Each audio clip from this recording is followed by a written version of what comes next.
Throughout its history, Israel has hidden its abominable human rights record behind pious religious claims.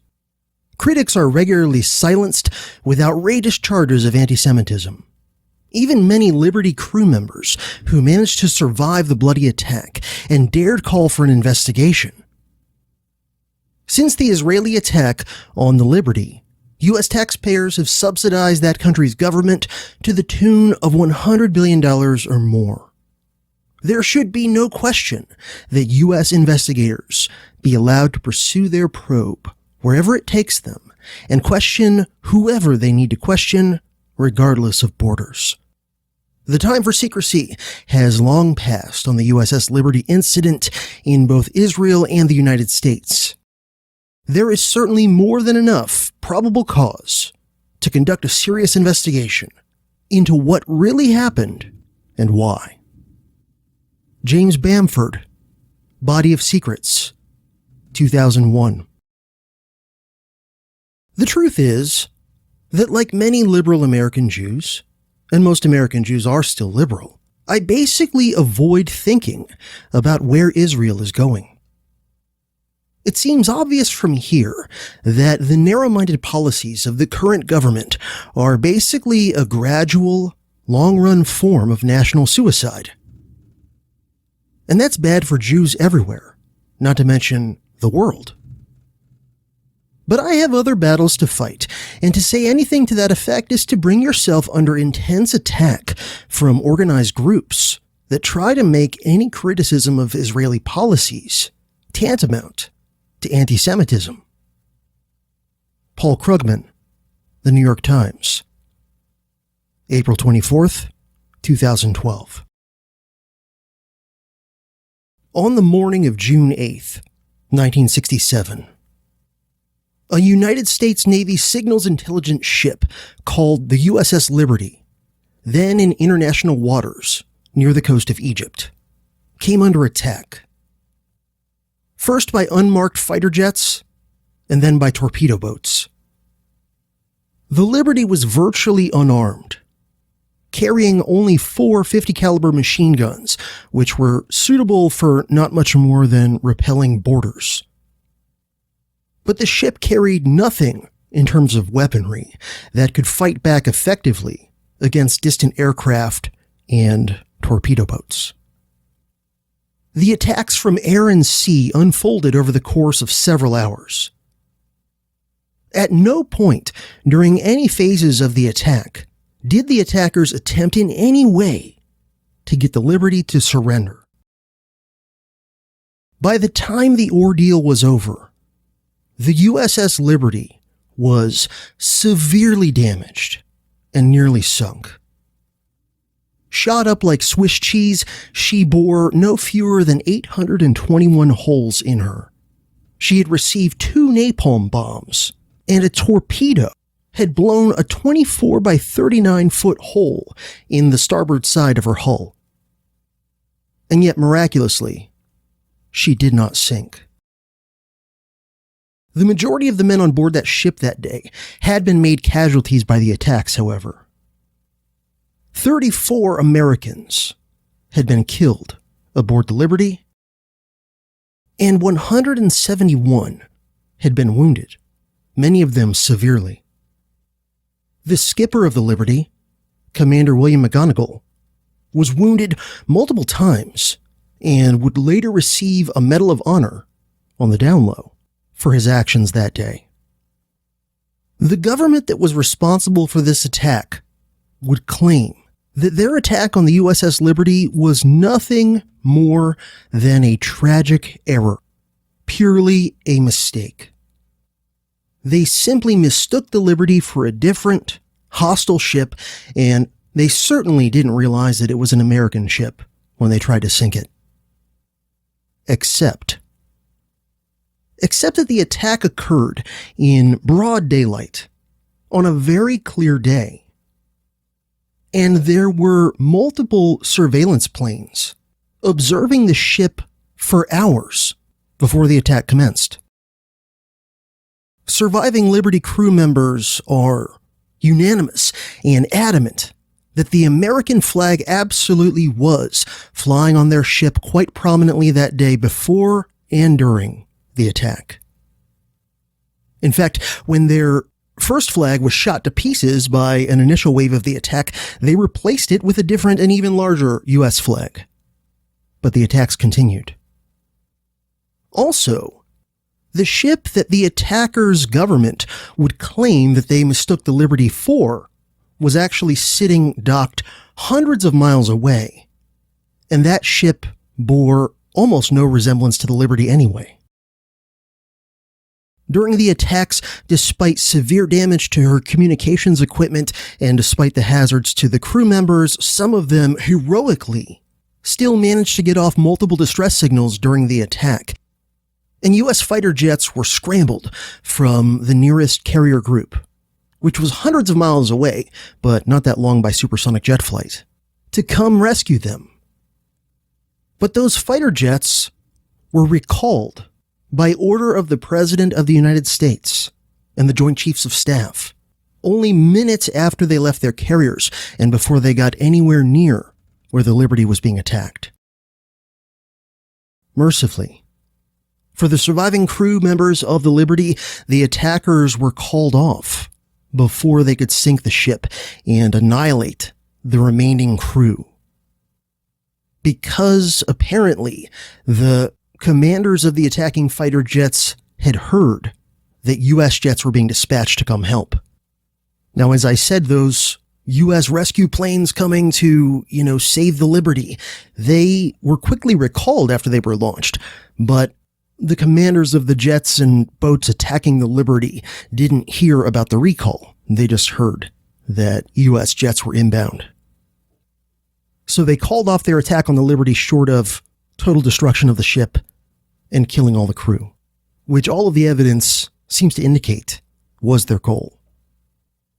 This attack was the most devastating attack on a U.S. naval vessel since World War II, and would result in the Liberty being, still to this day, the most decorated U.S. Navy ship in history for a single action or incident. And yet, the U.S. government did not go to war or retaliate in any way whatsoever against the government responsible for the attack. The U.S. Congress never held any formal investigations. The surviving Liberty crew were threatened with all kinds of horrible punishments if they spoke about the attack with anybody, including their own spouses, as well as each other. A total media blackout was imposed in the U.S., and only the highest level U.S. national security officials were allowed to talk to the media about the incident at all. And they spoke very little. And much of what they said was vague, untrue, misleading, or some combination thereof. I suspect that the vast majority of Americans who were alive and, old enough to be cognizant of world events in 1967 have never even heard of this incident. And of those who have, I would guess that almost none know any details. If you are also unfamiliar with this story, then you may be wondering how on earth a foreign state could have attacked an American Navy vessel in international waters, killed 34 Americans, injured 171 more, severely damaged and nearly sinking the ship, which had lots of expensive high-tech electronic surveillance hardware on it, and yet, despite all this, the government responsible for doing this faced no real penalties or punishments at all. How to explain this? One word. Israel. That's right. The Israeli government is the one that is responsible for attacking the USS Liberty in 1967. If you didn't already know this, and if it hadn't already been probably spoiled for you by the show notes for this episode, or by maybe the quotes that I opened up the episode with, you still may very well have guessed that the answer was Israel, because I really don't think there are any other governments, not even super close allied ones, like the British or Canadian governments, that A, would have ever dreamed of directly attacking a U.S. Navy ship like this, and B, certainly would not have gotten away scot-free with doing so, if for some crazy reason they did it. Let's face it, it's very difficult to imagine any other government in the world ever doing something like this and completely getting away with it other than the Israeli government.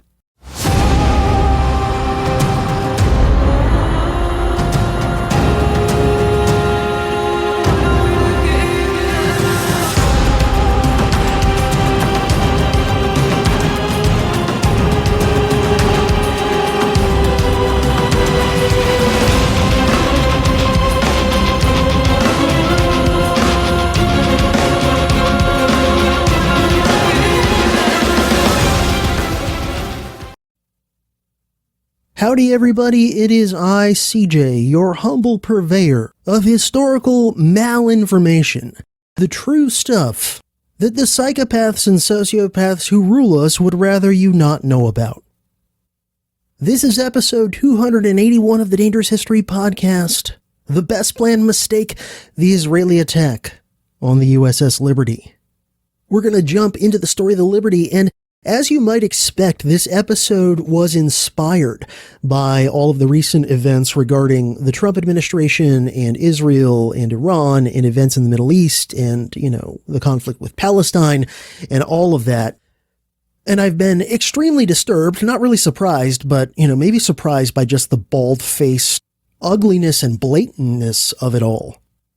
Of the Zionists among the supposed right wing in America, your Ben Shapiro types, your neocons and your old school neocons that are still around, those sorts of guys, and their puppets and allies inside the government and the administration. All the propaganda nonsense about Israel being the United States' best friend and whatever. And it really disturbs me because I'm not an expert, like a top level expert on all that history specifically, but I'm fairly knowledgeable. I'm reasonably well read, certainly more than most people, including most politicians. And I know enough of the history of Israeli-American relations to know that that is wildly misleading. And that the friendship and the alliance only ever seems to go one way, where, Israel can kind of do whatever the hell it wants, and the U.S. is going to help them and back them up and cover shit up after the fact and bail them out when necessary, etc. But then what does Israel ever do for the United States? I had a tweet, weeks back when a lot of this stuff was kind of peaking in the news last time, and got a lot of traction in the tweet. I quote tweeted Netanyahu, and Netanyahu had tweeted something about, my thoughts and prayers are with the people of Texas, with the flooding and everything.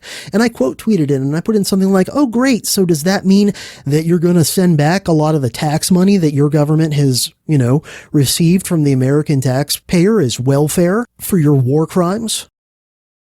Are you going to return some of that money so that the people of Texas can actually, be helped? And then, of course, I put something below it in parentheses in the tweet of course, this is a rhetorical question. I know you're not going to send one penny back. And that your tweet is just empty virtue signaling.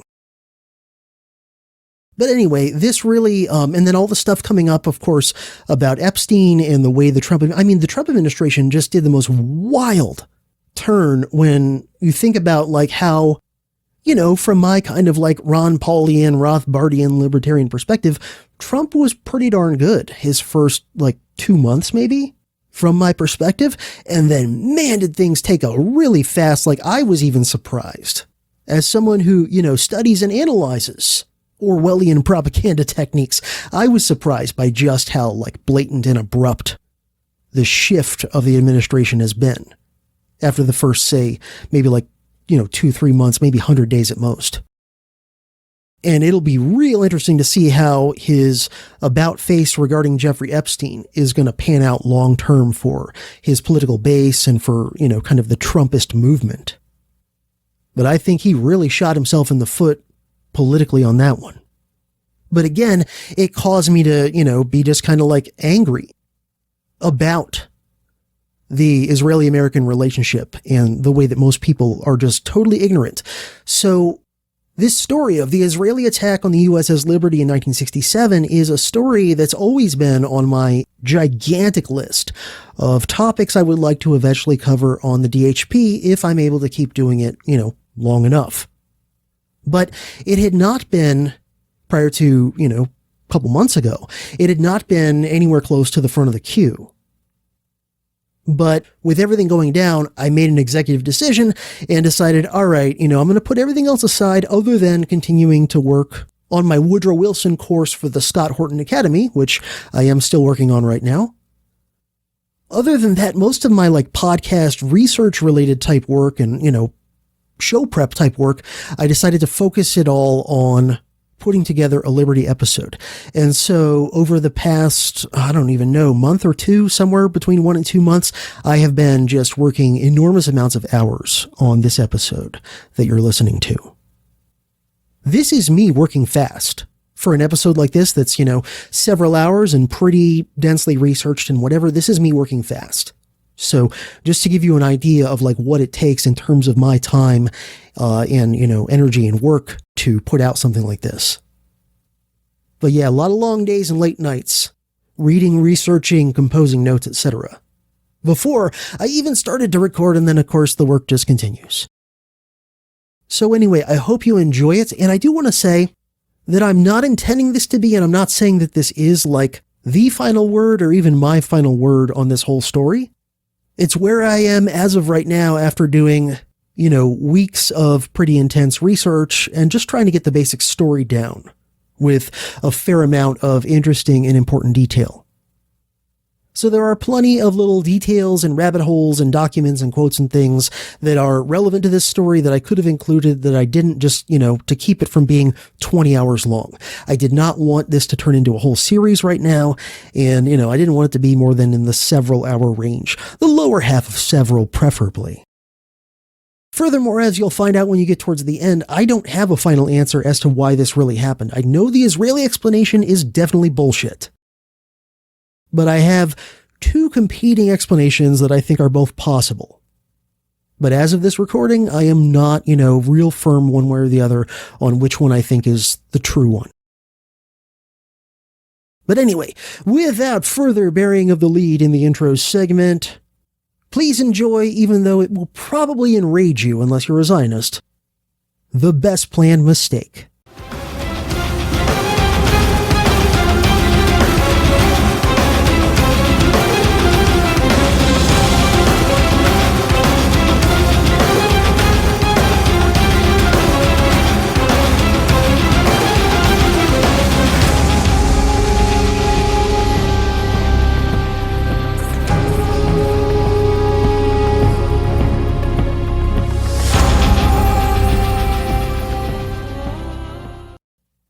Okay, so we got to give some backstory, and I did, of course, as often happens, struggle with this one in terms of how much backstory I wanted to put in, and, getting that balance of the backstory and the context and everything like that so that everything makes more sense without getting so much backstory and context that it overwhelms the story I'm trying to tell and it turns into a 47-hour series.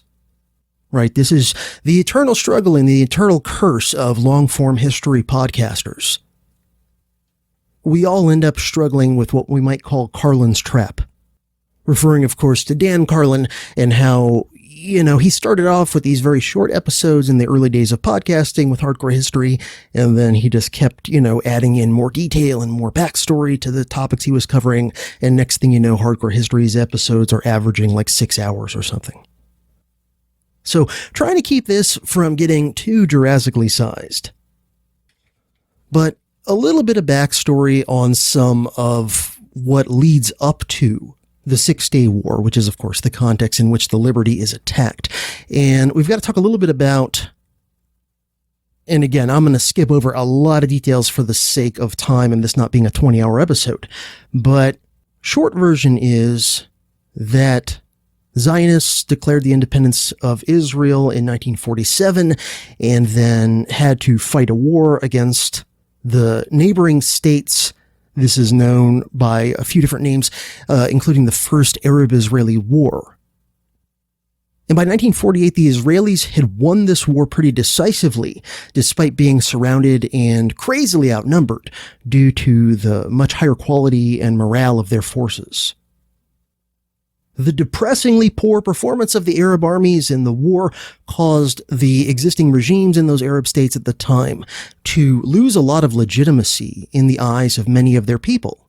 And I'm not just talking about, random average proletarians, people that might actually matter and might actually have a chance of doing something significant, like, for example, kind of mid-level and junior army officers.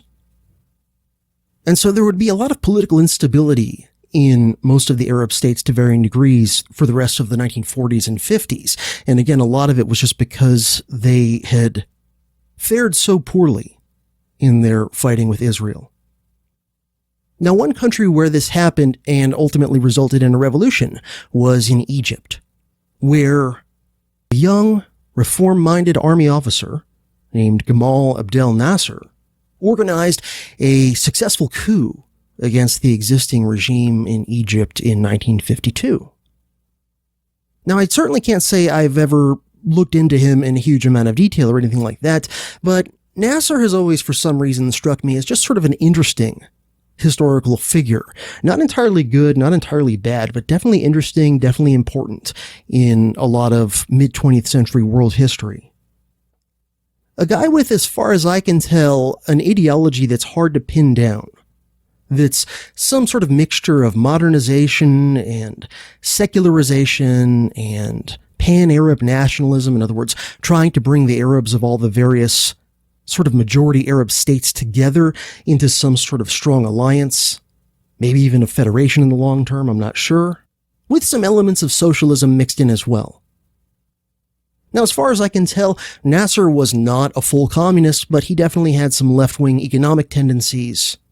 And he would eventually pull Egypt closer to the Soviet Union as kind of a counterweight to the Israeli-American, let's be honest, quasi-alliance. Even though Nasser was also known as one of the leading lights of the non-aligned movement in the Cold War in the 50s and 60s, which were a loose grouping of nations, mostly in the Third World, that were trying to avoid being totally under the, control or in the orbit of either the American bloc or the Soviet bloc in the Cold War global conflict. From early on, the Israelis hated Nasser and feared him and all that he stood for.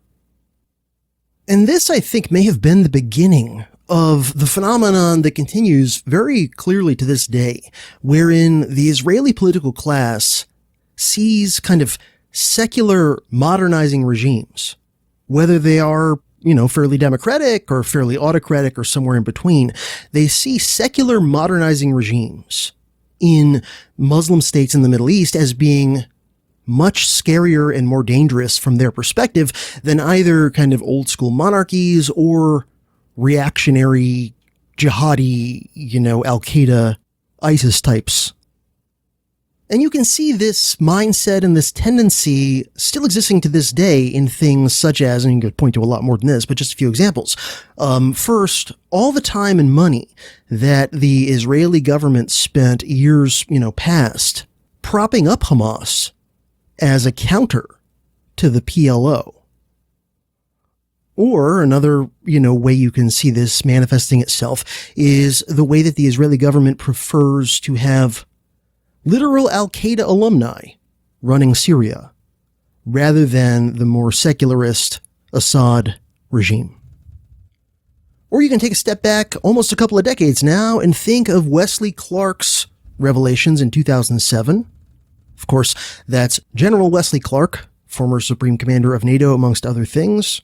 His revelations in 2007 that after his retirement, he visited the Pentagon in 2007 and found out about plans being pushed by sort of the Israel First neocons in the W. Bush administration at the time to overthrow 7 governments in the Middle East and North Africa. And most of those regimes on that list were secular regimes, or at least are regimes that were relatively secular by the standards of that part of the world. So, for example, regimes like those of Saddam Hussein in Iraq, Bashar Assad in Syria, Muammar Gaddafi in Libya, all secular regimes that all, when overthrown, pretty much inevitably ended up being replaced by much more reactionary Islamist jihadist kind of regimes. I can only assume that the Likud thinking on this is that reactionary jihadis aren't likely to build an efficient, effective, modern conventional army, and that the sort of erratic, unconventional warfare that reactionary jihadi regimes can be pretty effective at doing is, in their mind, nowhere near as big of a threat to the state of Israel. And if anything, maybe they think that regular terrorist attacks keep a lot of Israeli citizens supporting their government in all of its extreme, crazy, reckless actions, when they might not support those actions if they weren't fearful of terrorism. Just like in the US. Plus, it's a lot easier to keep American opinion pro-Israel if it looks like the main opponents of Israel are deranged reactionary jihadis, rather than if it looks like their main opponents are, relatively reasonable, secularist kind of modernizer types. So long story short, once Nasser and his cohort of younger, reform-minded military officers took over in Egypt, the Israelis quickly saw Egypt as their biggest threat, and the feeling was definitely mutual. Both sides started scheming against each other in various ways, and various types of raids and border skirmishes began to occur on the Israeli-Egyptian borderlands, as well as, I believe, on some of the border areas between Israel and Syria. Something that definitely needs to be mentioned in terms of the escalating tensions between Israel and Egypt in the early 1950s was an attempted Israeli false flag operation that was codenamed Operation Susanna, and that is generally known to history, I think, as the Lavon Affair. This is in 1954. So, the Lavon Affair, or Operation Susanna, was an Israeli false flag operation. It's also worth mentioning, by the way, because the Israeli government has a lot of false flags in its history. But anyway, this is just one of many that you can point to. And presumably there's been others that we don't know about, that never got exposed or revealed. But Operation Susanna, which also got known as the Lavon Affair because it was directed by Israeli Defense Minister at the time, Pinhas Lavon. This operation was one in which Israeli military intelligence recruited operatives who were primarily European Jews to carry out bombings against Egyptian, British, and American-owned civilian targets. Places like cinemas, libraries, educational facilities, and so forth. Like I said, British, American, and Egyptian owned in Egypt. So the Israeli operatives would attack these sorts of targets in Egypt and then blame it on the Muslim Brotherhood, which was, still exists, but was an organization in Egypt that Nasser had previously worked with back in the revolutionary phase of his takeover, but that Nasser had ultimately turned against once his coup was accomplished. The attacks would also apparently be blamed on Egyptian communists and other kind of vaguely defined local insurgents. The goal was simply to create a climate of kind of chaos and instability in Egypt in order to convince the British to keep troops in the Suez Canal zone. They had some troops occupying the canal zone at the time, and the Israelis didn't want them to leave. So the idea is the Israelis are going to attack targets in Egypt, try and blame it on these internal troublemakers like the Muslim Brotherhood, just to make the British think, oh no, the Suez Canal is, vulnerable. And so, yeah, we were going to, start taking our troops out of there, but let's go ahead and leave them to protect the canal. That's kind of the idea. A bunch of bombings were carried out by these operatives, although somehow no civilians died as a result of any of the bombings, although 4 of the operatives did. Maybe their training and or materials for bomb making were not, quite up to snuff. I don't know. But that's a pretty bad track record for your false flag terrorists that, we blew up some stuff. We didn't kill any people, well, we lost 4 of our guys. It's not a great track record. But anyway, in addition to that, someone on the Israeli side apparently tipped off the Egyptians, which resulted in 11 of the Israeli operatives being arrested. 2 committed suicide in custody. 2 were tried and executed by the Egyptians. 2 were actually acquitted at trial. And the remainder received varying lengths of prison sentences. And I'm sure prison sentences in an Egyptian prison in the 1950s were just lovely. When the Lavon affair was busted and exposed, it was a political scandal in Israel, and Lavon himself ended up having to resign. The failed false flag attempt also damaged Israel's standing in the eyes of the British and Americans. But it definitely would not be the end of Israeli scheming against Egypt. In 1955, the Eisenhower administration had pledged American financial assistance to Egypt in order to build the Aswan Dam. But in 1956, they canceled that aid, partly due to congressional pressure, including from Senate Majority Leader Lyndon Johnson, possibly Israel's biggest supporter in Congress at the time. And they also canceled it partly due to the Eisenhower administration's frustration with Nasser on several issues. Eisenhower had initially offered the financial assistance to Egypt as a way to try to prevent them from drifting into the Soviet orbit, which was already starting to happen in 1955 with a major Egyptian arms deal with Czechoslovakia. And sure enough, when the U.S. canceled the Aswan Dam money, wouldn't you know it? Nasser resumed moving closer to the Soviets, and within just a couple of years, the Soviets would provide the financing for the Aswan Dam that the U.S. had canceled. When Nasser found out that U.S. aid for the Aswan Dam was not coming, he began making moves to nationalize the Suez Canal Company, the corporation that controlled the operation of the canal. Now, if you don't know, the Suez Canal had been built way back in the mid-19th century by French engineers. And initially, the shares of the company that built and would run the canal were divided between the French government and the Khedive of Egypt.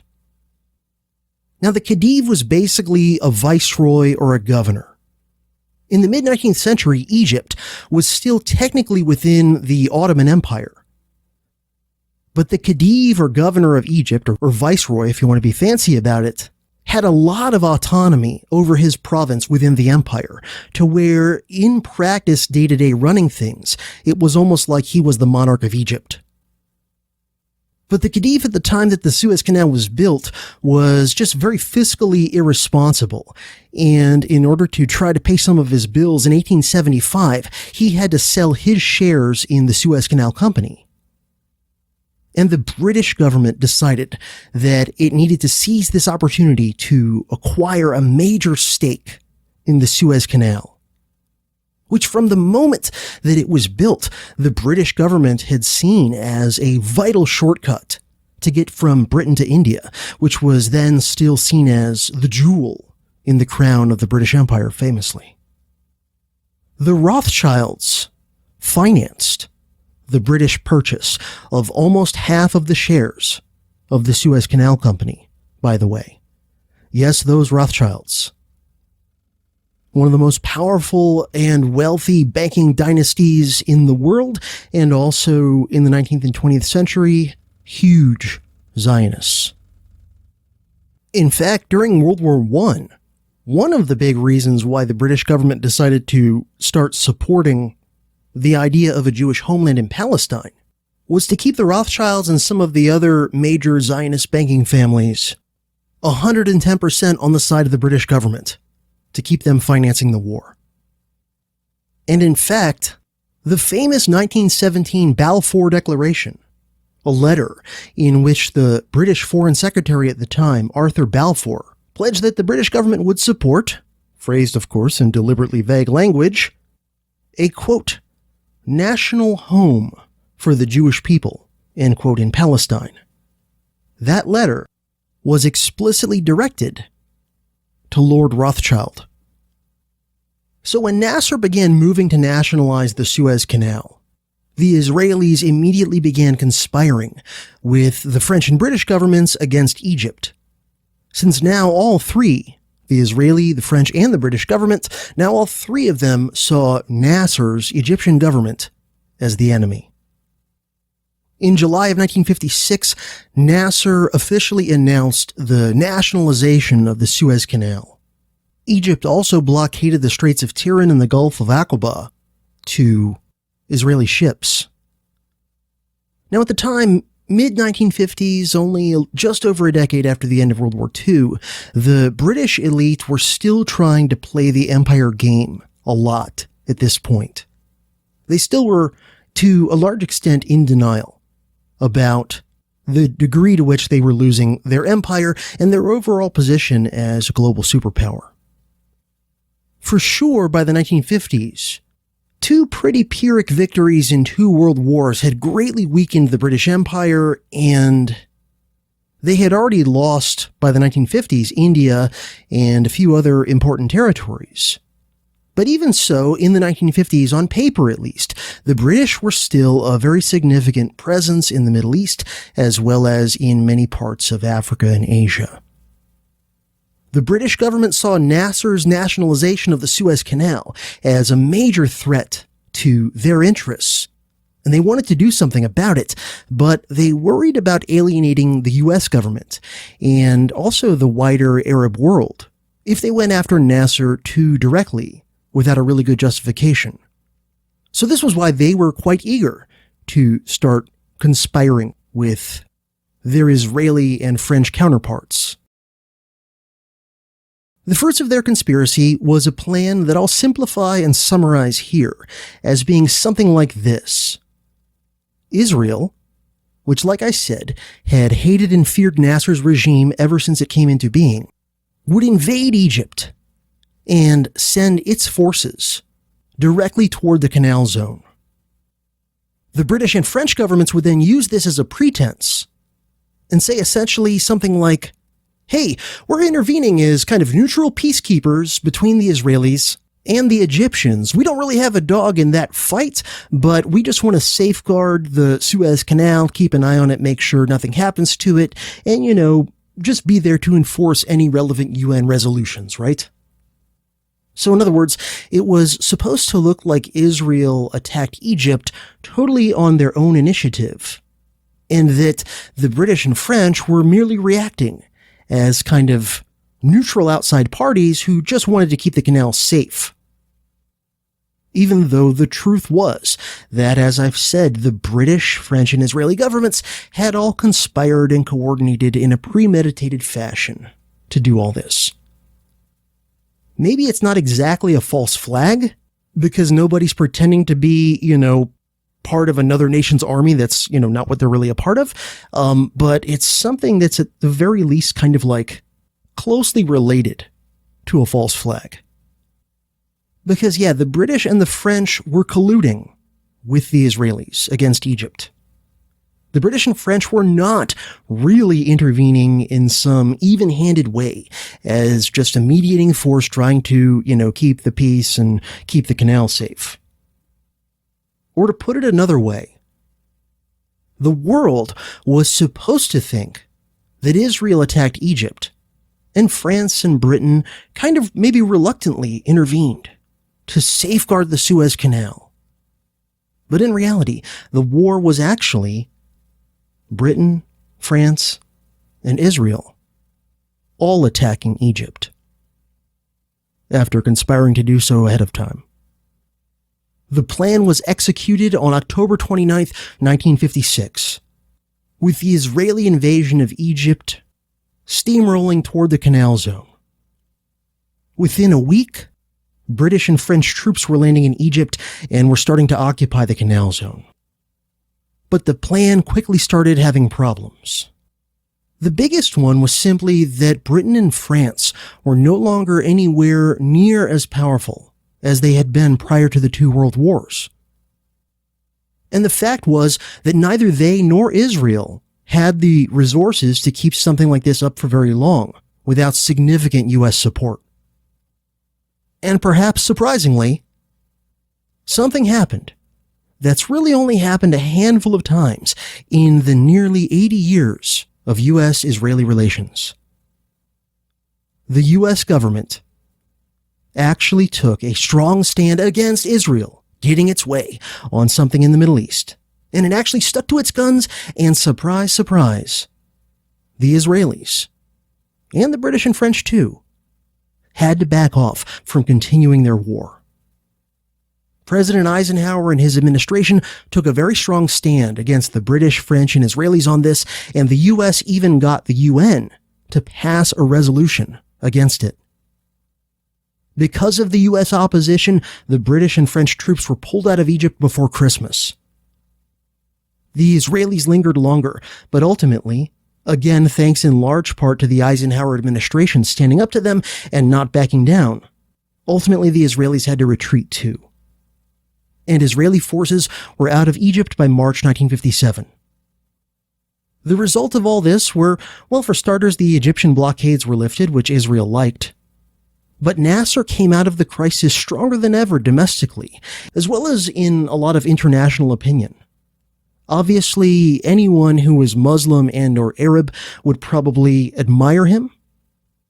And even people who were neither Muslim nor Arab, but who were just, third world people, a lot of them saw Nasser as this heroic figure at the time, standing up to the British and the French and the Israelis. The Israeli government's hate and fear of Nasser's government would only continue to grow, leading, of course, to future conflict. British and French influence and power in the Middle East was dealt a massive blow from which it never recovered, due to the failure of the Suez Operation in 1956. Now, to be fair, to this day, the British and French still matter in some parts of the Middle East, but after 1956, they never had anywhere near the clout that they did before in the region.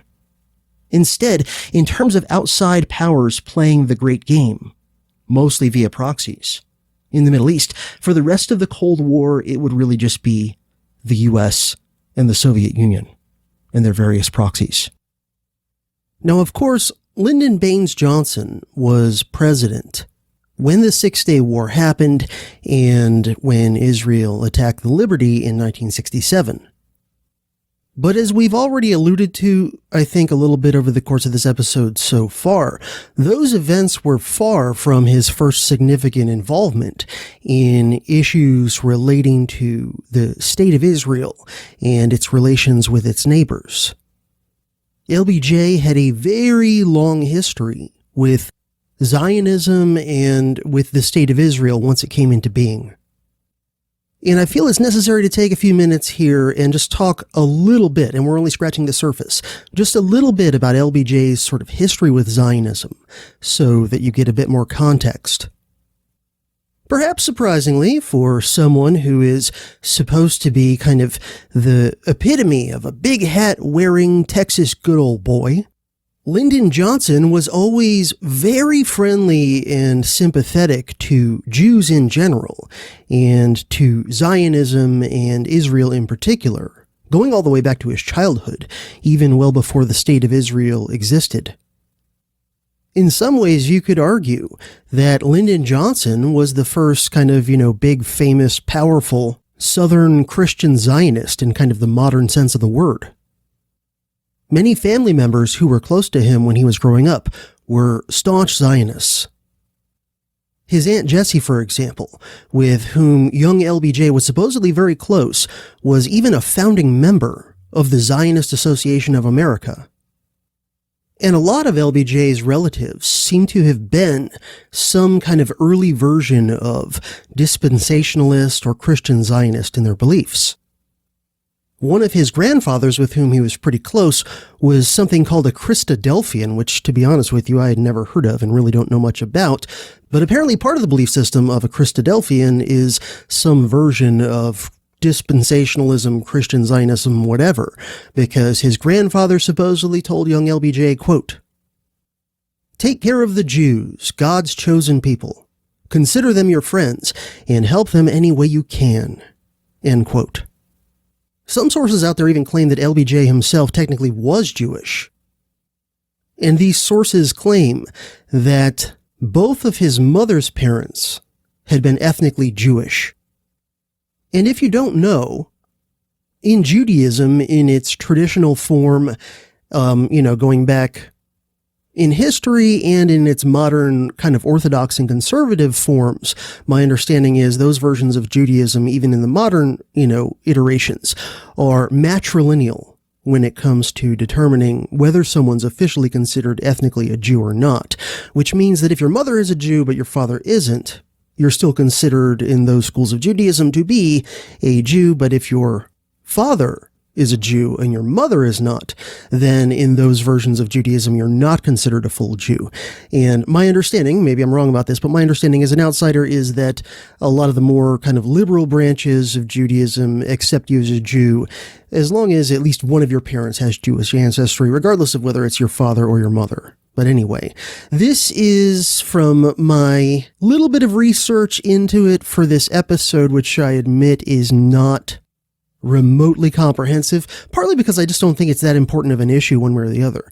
But my initial looking into this indicates this is very murky, very disputed, and, he had some German ancestry. Of course, there was a fair amount of German immigration into Texas in the 19th century, and some sources claim that the German ancestry on his mother's side was originally Jewish and I guess had converted to Christianity at some point. Other sources claim that those people were just German Gentiles, not, fairly assimilated German Jews. But again, I didn't delve too deeply into this question. I don't consider it really that important, because whether LBJ technically had some Jewish DNA in him or not, he acted as a Zionist who was very, very, very biased in every instance toward Israel. And to me, some chromosomes don't really affect that one way or another. And regardless of whether he actually had any Jewish DNA, it is beyond dispute that LBJ always had a very positive view of Jews in general, which is fine. I, don't have any problem with Jews in general. And also that he had a lot of important Jewish friends and benefactors once he got into politics, which again, nothing inherently wrong with that as such, but these people were pretty much all really, really staunch Zionists. And so they're going to be nudging LBJ even more than his natural inclination to be Israel's best friend in the world. That said, LBJ's leanings could produce some positive things. Like, for example, in the 1930s, he was trying to get more Jewish refugees out of Germany and some of the surrounding countries and get them ultimately via Latin America to the United States. And it's like, that's admirable. Like, I don't fault him for that. So in the 1930s, Lyndon Johnson was a quickly rising star in the House of Representatives, and he was known as a staunch New Dealer, a very important supporter and ally for FDR in the Congress. And LBJ always considered FDR his political idol for his entire career. However, one place where LBJ, in this instance I admit admirably, parted ways with FDR was on the Jewish refugee question.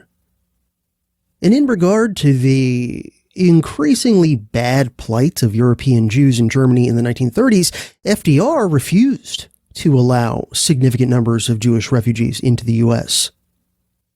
LBJ, again, in this instance, I think to his credit, wanted a lot more to be able to come in. So young LBJ actually ran kind of a private covert op that was called Operation Texas, which did help apparently hundreds of European Jews get to Texas via Latin America. And I don't know if there are any exact numbers anywhere for how many people were able to, escape via this operation. If there are, I haven't seen them, but, again, liking Jewish people in general, fine. I don't have a problem with that. It's when he's, as a politician, acting in the interest of a foreign state, even when the interests of that foreign state clearly are not in alignment with what's best for the American people. Like I said, it's also very much beyond dispute that LBJ was a staunch supporter of the Zionist project and in the resulting state of Israel throughout his entire political career. He was, and I didn't really appreciate this until I did the research for this episode, he was really much more vehemently pro-Israel and, on the flip side, anti-Arab than any of his immediate predecessors who had been in the White House, during the time since Israel had been created. I mean, don't get me wrong, Harry Truman, Dwight Eisenhower, and even JFK had all been basically pro-Israel overall. Push comes to shove, they definitely leaned more to Israel than they did to the Arab states, for example. But not ridiculously overwhelmingly so, not in blank check, kind of across the board, you do whatever the hell you want and we'll back you up, Israel kind of a way.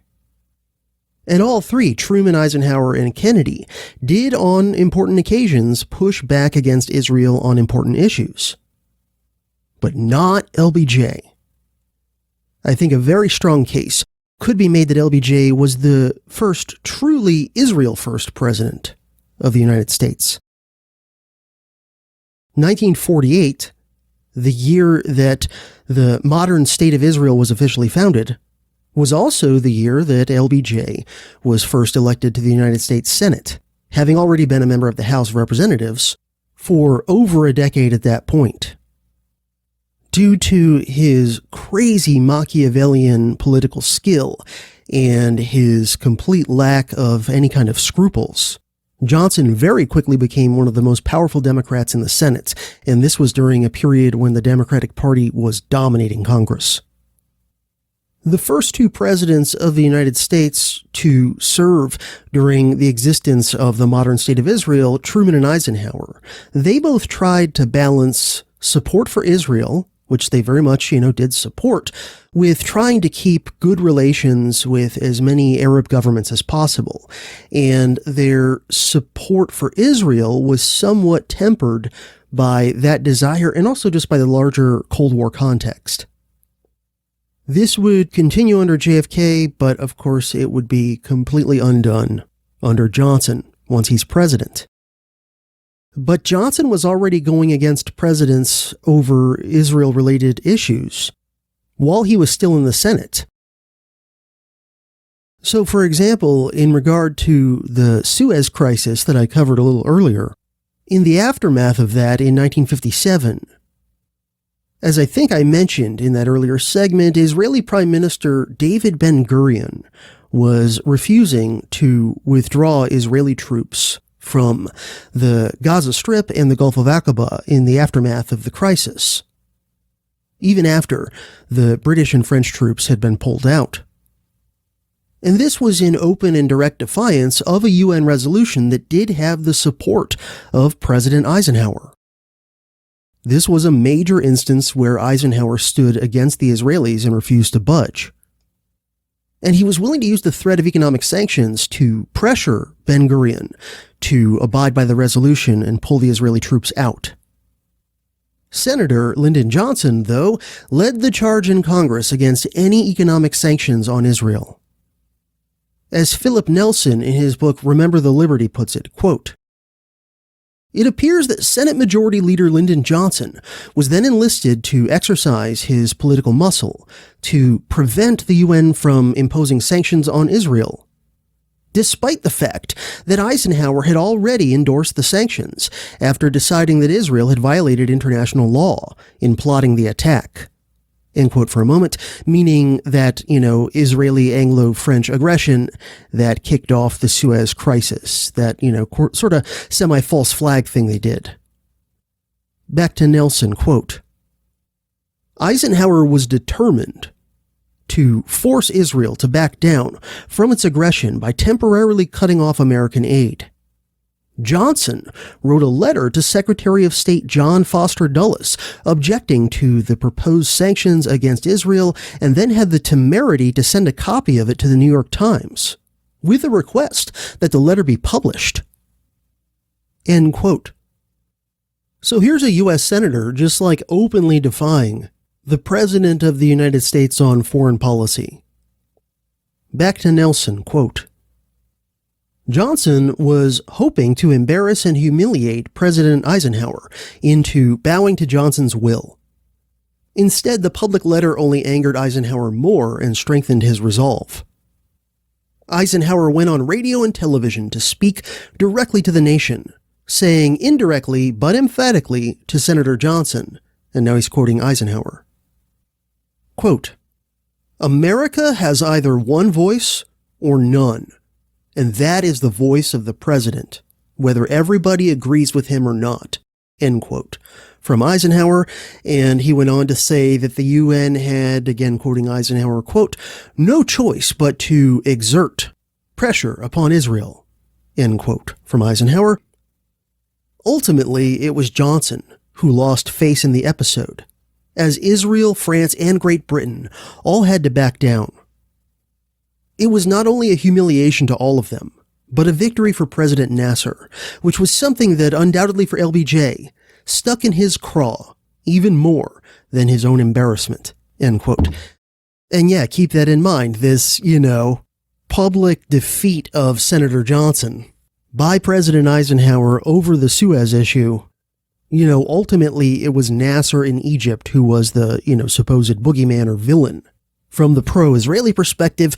And so I am sure that, exactly a decade later, when Johnson was president and the Six-Day War was happening, I'm sure he still saw Nasser in Egypt in that negative light. Johnson was definitely a guy who had the personality to hold a grudge. I mean, really, I'm convinced at this point, and I do want to do more research on Johnson to get more detail, but I've dug into him a fair amount for various research projects over the years, and I'm convinced he was one of the most sociopathic presidents that we've ever had, and that he probably was a sexual predator that would make Harvey Weinstein and Bill Clinton blush. He was extremely corrupt and deceitful. He, did all sorts of things. But in terms of his personality, the establishment historians, they always want to focus on Nixon. And prior to Trump, they often wanted to portray Nixon as the only, truly bad apple who's ever made it to the White House. And now most of them will throw Trump in there too. But it's always seemed to me, ever since I started learning much about Lyndon Johnson and finding out about a lot of, the behind-the-scenes stuff relating to him, I've been convinced that all of the negative things that the establishment says about Nixon and Trump, especially in terms of paranoia and vindictiveness and sort of scheming and trying to game the system and rig things and all this stuff. And some of it's true about Nixon or about Trump. Some of the negative stuff is true, but I've always thought that all of those negative things are more true of LBJ. He's the worst of those guys, but amplified even, worse. And like I said, throughout his entire political career, his time in Congress, both houses, first the House, then the Senate, then his time as VP, then his time as president, throughout that entire time, many of his closest advisors and supporters in politics were hardcore Zionists. Many of them were Jewish, but some of them were not. And, there's a Venn diagram of Zionism and Jewish people, right? And it's not completely overlapping. Interestingly to me, I think the two groups that really want you to think that Zionist and Jewish are completely overlapping circles, the two groups that want you to think that are, number one, hardcore Zionists, because that way, if you think that Jewish and Zionist completely overlap, then it's easier for you to buy the argument, it's not really an argument, but the bullshit argument they make that any criticism of the state of Israel is anti-Semitism. So that's why Zionists want you to think that Zionists and Jewish people are an overlapping, completely overlapping Venn diagram. And then the other group are, of course, actual anti-Semites who, again, for their own nefarious purposes, want you to think that all Jews are hardcore Zionists. But of course, that's not true. There are plenty of prominent and, private, not public people, Jewish people who oppose the policies of Netanyahu and the Israeli government. And also there are plenty of Zionists who are as Gentile as they come in terms of their ancestry. But both Jewish Zionists and Gentile Zionists, you find plenty of both around LBJ. And a lot of his sort of closest political allies and confidants and boosters fall into this category. One of the most prominent and one of the most influential on LBJ was Abraham Fortas, whom LBJ actually appointed to the Supreme Court in 1965, and who, despite being on the Supreme Court, continued to have a very close relationship, like a working relationship with President Johnson. He was often, invited into meetings as a guest of the president, that sort of thing. And in particular, he often had LBJ's ear on issues relating to Israel. And Fortas was an extreme Zionist. He may have been the Randy Fine of his era. And Fortas had also been one of Johnson's top legal advisors for decades. He also apparently served as a back channel for secret communications between the Israeli government and Lyndon Johnson. But some of the things that Fortas supposedly said in regard to kind of Israeli-Arab conflicts are really disturbing, again, especially considering they're coming from a Supreme Court justice and one of the closest advisors to the president at the time. But supposedly, for example, one of his clerks once overheard him say, quote, "When they get back from Egypt, I'm going to decorate my office with Arab foreskins," end quote. But Fortas was far from the only one. I'll just mention a few more examples of arch-Zionists who were tight with LBJ. There also were many major donors to his political campaigns, such as Arthur Krim, who eventually became LBJ's neighbor in Texas. And Arthur Krim was a powerful attorney and president of United Artists Corporation in Hollywood. And he was also chairman of the Democratic Party's National Finance Committee and was a strong Zionist. Another example would be Abraham Feinberg, who was another major Democratic Party fundraiser and friend and advisor to LBJ. And Johnson also had a lot of hardcore Zionists among the somewhat more junior but still influential kind of personnel around him. So, for example, Ben J. Wattenberg was one of LBJ's speechwriters and, kind of general advisors. And he also was a huge Israel firster, and he wrote a memo to LBJ in 1967 saying that if LBJ helped Israel against its Arab neighbors, it would cause powerful and influential Jewish Americans to stop opposing his war in Vietnam. So these are just a few of many, many more examples we could point to. And I think you can make a strong case that LBJ's administration was more thoroughly permeated by hardcore Zionists than any administration before, and maybe than any since, with the possible exceptions of George W. Bush and or Donald Trump. While it's obviously not the focus of this episode, I do want to speak briefly here about nukes, JFK, LBJ, and Israel. Because if nothing else, it's another example of just how pro-Israel LBJ was, much more so than JFK. And how the assassination of JFK and his replacement by LBJ signaled a shift not just in Vietnam policy and sort of overall Cold War approach, but also an important change in the relationship between the U.S. government and Israel. While he was in the White House, JFK tried to resist Israel getting nuclear weapons, and he also didn't want the U.S. to give or sell anything and everything in the U.S. arsenal to Israel. For example, he blocked the U.S. supplying Israel with F-4 Phantom jet fighters, which at the time were the most state-of-the-art fighter jets in the U.S. arsenal. But when it came to Israeli leaders, they were determined to get nuclear weapons by any means necessary as fast as they possibly could. And Israel's very first prime minister, David Ben-Gurion, was obsessed with getting nukes pretty much from the beginning of the State of Israel. During his first year as President of the United States in 1953, Dwight Eisenhower launched what was known as his Atoms for Peace initiative, which resulted in, among other things, the creation of the International Atomic Energy Association and an effort to try to move more nuclear R&D around the world towards peaceful uses such as energy production, rather than using nuclear technology for weapons. Israel would be the second country, following Turkey, to sign up for this initiative, and in 1955, Israel concluded an agreement with the U.S. to cooperate in nuclear technology for peaceful purposes. But from the get-go, the Israelis intended to use this merely as cover to develop nuclear weapons. They also were doing everything they possibly could using intelligence methods to steal American nuclear secrets. With some success, to be sure.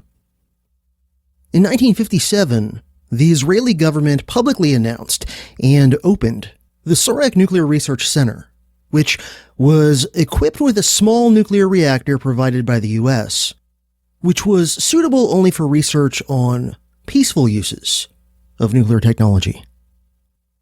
This facility was, and I believe still is, under the IAEA International Inspection Regime. However, the Sorek facility is definitely not Israel's only nuclear facility. And like I said before, its real primary purpose was simply to provide cover for them to build another nuclear facility, even more highly secretive, actually much more highly secretive, and not at all subject to international inspections. Simultaneously, the Israeli government also began cooperating with the French government on some nuclear weapons-related research. The Israeli government started building a larger nuclear research facility, a much more secret one, at a new town they created for the purpose, called Dimona, in the mid-1950s. The facility itself began operating in 1958, and the heavy water nuclear reactor that they built there began operating sometime between 1962 and 1964.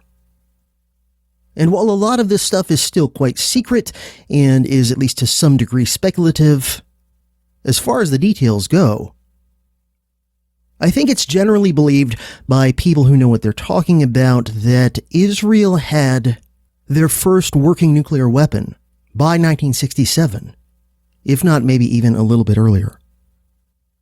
The Dimona facility was inspected for a while after it was opened by U.S. inspectors from 1965 to 1969.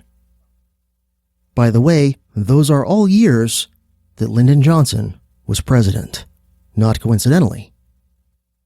And while there were U.S. inspections during those years, no international inspection from the IAEA or any other organization was allowed. Presumably this was because, one, the U.S., conducting just their own inspections, would notify Israel ahead of time when it was going to inspect the facility so that the Israelis could hide anything that they wanted to hide. Because, of course, the Non-Proliferation Treaty, which was being hammered out around that time, would have meant unannounced or surprise international inspections. At least that's my understanding of things.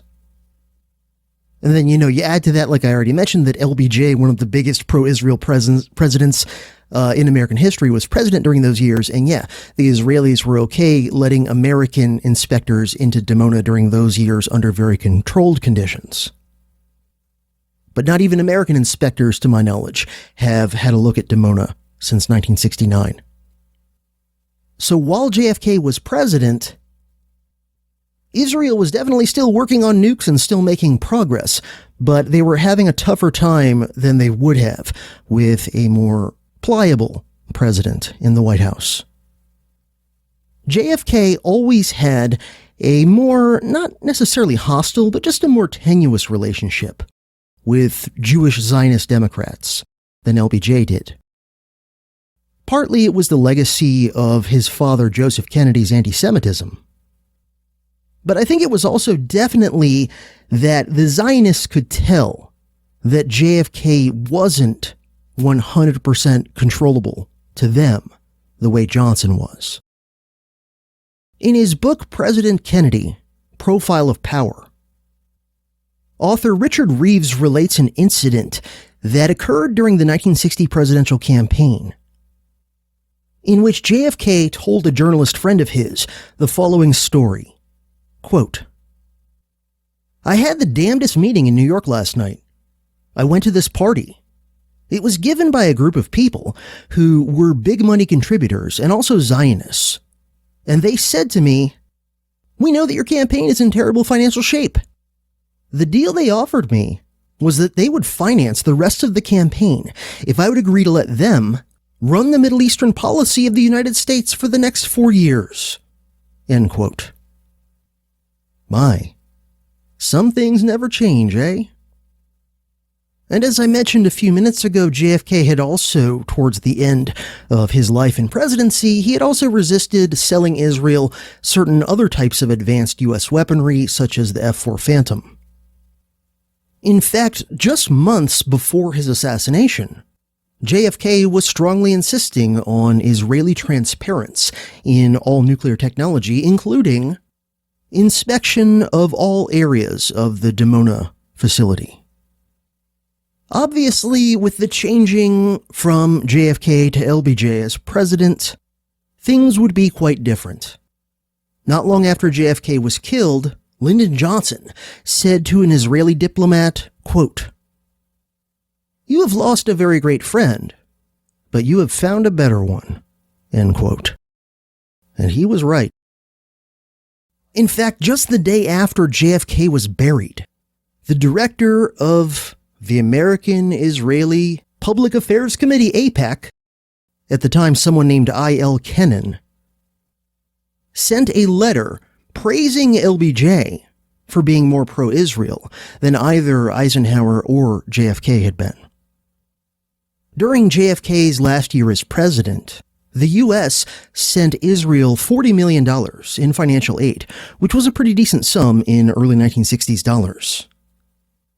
Just in LBJ's first year as president, U.S. aid to Israel almost doubled to $71 million. And the year after that, it almost doubled again to $130 million. Furthermore, under JFK, U.S. aid to Israel was all tied to things like food and development. But under Johnson, it became increasingly militarized.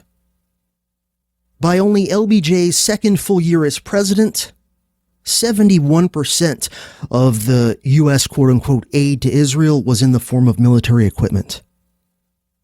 And in regard to Israel's nuclear program, LBJ adopted a policy that has been summarized as "See no Dimona, hear no Dimona, speak no Dimona." This combined with him most likely turning more of a blind eye towards Israeli efforts to get their hands on U.S. nuclear secrets than JFK had taken, paved the way for Israel to quickly, once LBJ was president, develop nuclear weapons and adopt the stance it has to this day in regard to their nukes. Which is basically that Israel is not part of the Non-Proliferation Treaty or any IAEA inspections or restrictions, and kind of everybody knows they have nukes, and they know everyone knows they have nukes, but they refuse to admit that they do. And naturally, they also refuse to disclose any details about the numbers and types and so forth of nuclear weapons they have. And again, while they probably would have gotten nuclear weapons eventually, almost certainly they would have had them within, another decade or two, probably. Nonetheless, had LBJ not been president of the United States for most of the 1960s, I think it at least would have taken Israel more time and effort to get nukes. So, let's just take a moment and step back and zoom out and, think about what all this means. The big picture.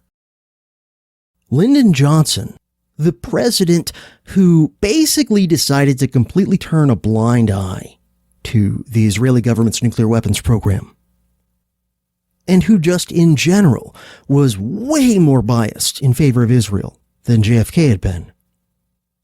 He is the guy who is president of the United States when the USS Liberty is savagely attacked by the Israeli military and where the Israelis suffer virtually no consequences for doing this.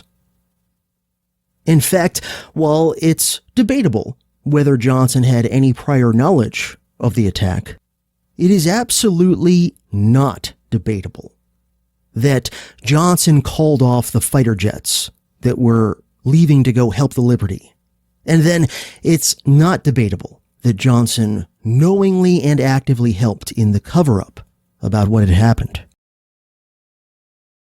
So now that we've talked about some aspects of LBJ's relationship to Israel and the way that his administration, once he was president, marked a significant change to being much more pro-Israel even than his predecessors, let's talk a little bit about what things look like from inside the LBJ administration around mid-1967. So from the perspective of LBJ and the top national security people in his administration, what was the context in which the Six-Day War and the attack on the Liberty happened? People seem to generally have kind of a default tendency, you might say, to view historical events and issues and questions kind of a la carte, sort of atomized as lists of items on a timeline, as if they're these kind of unique and singular things that just sort of happen spontaneously in a vacuum and, they're each their own little self-contained historical topic or story, even when they're technically happening simultaneously in terms of, time. They're still, these walled-off, separated little subject areas and bullet points and things. But that's obviously not how reality happens. Things that happen are often connected to and sometimes directly caused by things that have already happened before. And things that are actively occurring in real time, in the present, they're often very influenced by other things, not only that have happened in the past, but that might be happening still simultaneously in real time. The reality is that only the present, the eternal present, actually exists. The past and the future are abstract human constructs. That's what history is. They exist only in our minds and in the things our minds produce, like books and articles and podcasts and films. The future is always more speculative. But when it comes to the past, especially the relatively recent or what, you might call the modern past, we usually have a decent amount of info to work with, even if that info is incomplete and relies on various types of imperfect and, generally biased in various ways sources, but we tend to want to construct a past, a model of the past, our mental map of the past, right? Remember the map territory problem. The map is not the territory.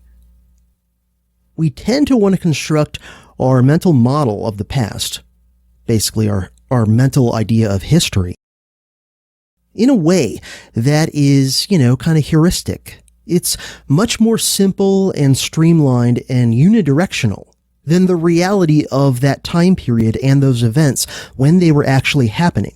In other words, when they actually existed, when they actually were unfolding in the present.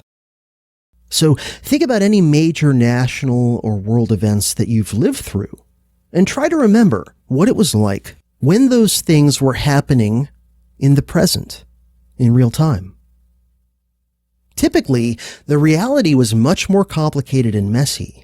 And there were lots of important details or other events going on simultaneously that might have seemed like a big deal at the time that, might have a tendency to quickly get lost or relegated to the background when the news becomes the history. And we're all prone to these sorts of map territory distortions, myself included, including the tendency to kind of see things as less interconnected and contextual than they really were. And less complicated, too, for that matter. But one of the things that real historians are supposed to be good at, and are supposed to try to do all the time, is to put things in context. You're supposed to realize that other important events and trends were happening more or less simultaneously, with whatever historical event or question you're really, trying to look into. And as you're researching and studying that thing that is the focus of your research and your inquiry, you should always try to keep in mind the larger context of events, not just in terms of the country that you might be studying, but in terms of world events, because all these things are interconnected. So if you study one topic or event or question or even one nation's history a la carte in a vacuum, it can really warp and kind of cause blind spots in your understanding of your main topic. So what's the context for the LBJ administration circa 1967? Well, by this point, the Vietnam War was becoming increasingly unpopular, and the anti-war demonstrations were getting bigger all the time, and the president's approval ratings, especially on the war, were dropping constantly. And many important sectors of the political coalition that had given LBJ one of the biggest landslide election victories in American history in 1964, just a few years earlier, were by mid-1967 increasingly turning on him and on the war. Now, as of summer 1967, things had not gotten bad enough yet that LBJ was throwing in the towel or even considering throwing in the towel on running for another term as president. His decision to do that wouldn't happen until the following year, after the primaries had already started and things in regard to Vietnam had gotten even worse. But in mid-1967 already, polls showed that a clear majority, 52% of Americans, opposed LBJ's handling of the Vietnam War, and only 34% approved of it. But at the time, LBJ himself was not interested in getting out of the war or even starting to gradually de-escalate American involvement. Quite the opposite. In fact, over the course of 1967, LBJ added over 50,000 more American troops to Vietnam. There already were hundreds of thousands. He added another 50,000, bringing the number of U.S. military personnel in Vietnam up above 500,000, which is significantly more than the United States military ever had at any one time in either Iraq or Afghanistan, for example. Now, like I already alluded to a little while ago, it wouldn't be until March of 1968 that LBJ would give his famous little televised speech announcing that he would no longer seek and would no longer accept the Democratic Party's nomination for another term as president. And that was 2 months after the shock of the Tet Offensive, and it was also after both the New Hampshire primary had happened and RFK had announced his entry into the Democratic primary. So in 1967, we weren't there yet where LBJ was, giving up on trying for another term. We weren't there yet, but things were moving in that direction.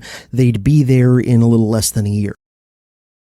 So a little more on kind of the context of the Liberty incident. Obviously, there's the 6-Day War itself. This is probably the most obvious context of the whole thing, other than maybe the Cold War, and this generally doesn't get missed by researchers and historians. It's just too obvious to the story of the Liberty.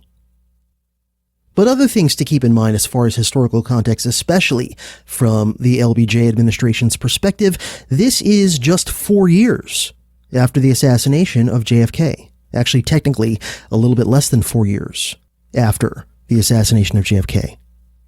Which LBJ himself may very well have been an active conspirator in. I'm kind of agnostic about that as of this recording. But which, at the very least, as the new president, LBJ played the major role in setting up the cover-up of the JFK assassination. My belief is that, based on everything I know about LBJ and his career and all of his different intelligence connections and things, it would not at all surprise me if somehow eventually proof ironclad came out. I don't expect such proof exists, but, theoretically, if such proof came out, ironclad proof that LBJ was actively in on conspiring to kill Kennedy, not that he was a trigger puller, but that he was, in on the planning of it and so forth before the fact. Like, just in terms of ethics and personality, it would not shock me. I would not at all consider it past something LBJ would do. The guy was quite a sociopath, in my opinion. But even if, for the sake of argument, we assume that LBJ was not an active conspirator before the assassination happened, I still am absolutely convinced, number one, that he, knowingly helped set up the cover-up, and I'm also convinced that he at least had some idea. He might not have known all the details if he wasn't an active conspirator, but he probably knew a fair amount, probably had a pretty good idea of a lot of what had happened if he wasn't directly involved. So, at the very least, it was an epic cover-up that he orchestrated in regard to that, which means that LBJ had very recent experience in, at the very least, covering up a very shady act of violence, what really happened and what was really behind it, and including creating a BS quote-unquote investigation, the Warren Commission, in the case of JFK, who were given their conclusions at the outset of the investigation by LBJ. They were basically told, the Warren Commission was basically told, hey, put together a story that says that Oswald did it and nobody else was involved. So LBJ had very recently demonstrated a willingness and an ability to cover up the truth about major events.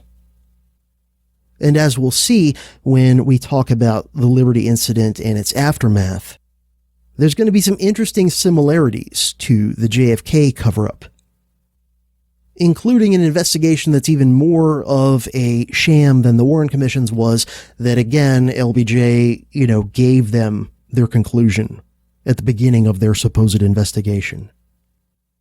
1967 was also just 3 years after the infamous Gulf of Tonkin incident, meaning that LBJ again had very recent experience relevant to the Liberty incident, and in this case, it's as president spinning a bullshit false flag story about an attack that happened on the high seas to an American Navy vessel conducting espionage, signals intelligence operations.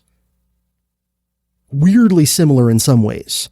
The only difference being the attack on the Liberty was real. There actually were torpedoes and, cannon fire and everything coming in and killing Americans. Whereas in the Gulf of Tonkin, it was sort of like the inverse. No one's attacking them and they're pretending they're being attacked. But in both cases, you've got a very iffy, questionable, really hard to know all the details for sure incident on an American intelligence vessel on the high seas while LBJ's president that he's involved with, covering up what really happened and so forth. I mean, it's weirdly similar or parallel in that regard. So the idea that Johnson only reluctantly decided to send a huge amount of American troops into Vietnam after the Gulf of Tonkin attack that didn't really happen is ridiculous, and the reality is that we now know that the Johnson administration was making plans to drastically amp up U.S. involvement in Vietnam in the spring of 1964. Even though the Gulf of Tonkin incident, supposedly the cause of direct U.S. intervention in Vietnam, didn't happen until late summer of that year, months later. By the way, the timing of the Gulf of Tonkin incident is really not a coincidence. It was only 3 months before Johnson would face his first presidential re-election campaign in 1964. Meaning that in regard to the Gulf of Tonkin incident, Johnson had just a few years earlier used a false flag incident on the high seas in order to try to stack the deck in his favor for an upcoming election. Gee, I wonder if he would attempt a similar move a few years later for his next re-election, when things are looking even more challenging. In 1964, I think LBJ was pretty clearly known to be the big favorite to, win the presidential election for a variety of reasons. The economy was still doing good at the time, and he had all the sympathy as JFK's vice president, even though the two guys hated each other. But that, the stupid way that politics works, a lot of people who were sad about Kennedy being killed just wanted to go, vote for LBJ to express their grief or whatever. Never mind that the two guys hated each other's guts. But the point is that LBJ had a way better prospect at the polls looking at him in 1964, and he was still willing to, use the Gulf of Tonkin situation to get his war escalation in order to boost his chances going into the polls. And, do you really think he would not be willing or able to do the same thing a few years later when the Vietnam War is getting increasingly unpopular and Johnson is as well, and his election prospects are not as good as they were in 1964? Of course, a cunning sociopath like Lyndon Johnson would be willing to do it again when he needs it even more. And circling it all back to the Liberty, like I said, the context of 1967 is the year before another presidential election year, one in which Johnson's prospects were looking increasingly tough because of the Vietnam War's unpopularity. Everyone knows that there's a tendency in American politics for wartime presidents to get reelected as long as the war continues. And it's also pretty well known that war is often, not always, but often at least initially popular with the American people. Because, it makes presidents look like tough, badass leaders, and it's generally accompanied by a massive amount of propaganda that, in addition to making people want to, support the war, generally makes them also want to support the tough, badass, decisive leader who's going to war to save our freedom and protect our democracy and, all the other dumb bullshit they always trot out. So war is very often, at least initially, popular with the American people, even if that same war will often get horribly unpopular if it lasts very long, and or if it's particularly costly, and or if real victory seems impossible to even define, let alone achieve. So with all that in mind, combined with LBJ's lifelong, very staunch, apparently sincere Zionism, and his absolute lust and genius for corruption, which made him, even more susceptible than most politicians to both bribery and blackmail. With all that in mind, it's not that hard to think it's at least possible that LBJ may have been an active conspirator with the Israeli government in the attack on the Liberty before it even happened. But a bit more on that possibility later in the episode. Many of the very powerful and influential Democrats who normally would have happily supported Lyndon Johnson, but who were increasingly turning away from him by 1967, primarily over Vietnam, many of those Democrats happened to be Jewish, and many, if not most of them, were also staunch Zionists. Going to war for Israel might have seemed like a great way for LBJ to win back Jewish liberal Democrats that he was starting to lose because of his war in Vietnam. I mean, it really is diabolical when you think about it. If this is true, that LBJ would start, or at least, almost start, a second war based on lies, in order to counter the unpopularity of the previous war that he started based on lies. This political reality, which an absolutely brilliantly cunning sociopath like LBJ would have easily grasped, could have motivated Johnson to conspire with the Israeli government to stage the Liberty attack and pin it on Egypt in order to get the U.S. to intervene in the war against them on the side of Israel. If that is in fact what happened, and I'm not saying I know for sure the answer to this question. Did Johnson know anything about the Liberty attack before it occurred? Did he have any prior knowledge? Was he even any sort of an active participant? If, on the other hand, the truth is that Johnson truly had no idea beforehand that the Liberty was going to be attacked, and he reacted quickly and ruthlessly to cover it up after the fact, though, to protect Israel. Even if that's the extent of his involvement, and to me, that explanation is sort of the minimalist answer that is at least, kosher with the evidence that we do have. But certainly Johnson's involvement may have been much more than that. Even if that's the extent of his involvement, still, the desire to regain his support amongst Jewish liberal Democrats is another very powerful explanatory motive. At the very least, helping to cover up the Israeli attack on the Liberty and, preventing those fighter jets from coming to save the ship.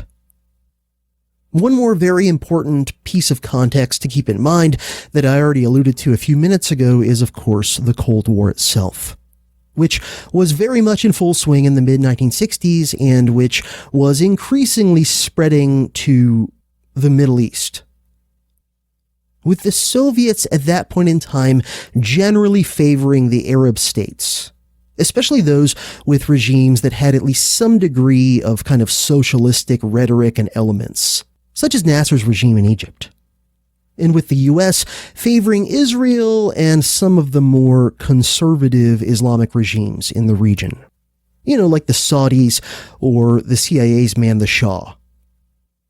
And I think that as counterintuitive as it is, from today's perspective, almost 60 years later, all of this political context, other than the Six-Day War itself, tends to be overlooked when people look at and think about the USS Liberty incident and the Six-Day War itself, if they think about those things at all, which they mostly don't.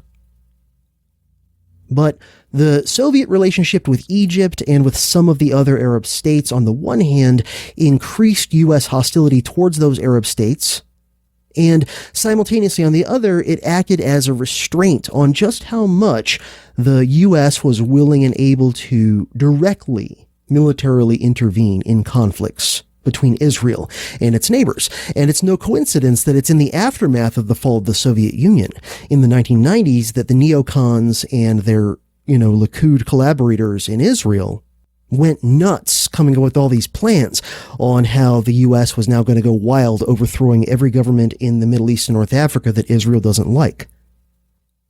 The Israelis couldn't get the U.S. to do this while the Cold War was still going on, because everybody had to worry about the Soviets pushing back if Israel or the U.S. got, too aggressive in the Middle East. But with the fall of the Soviet Union, the U.S. and Israel increasingly were able to run wild, as we've seen, for the past 35 years.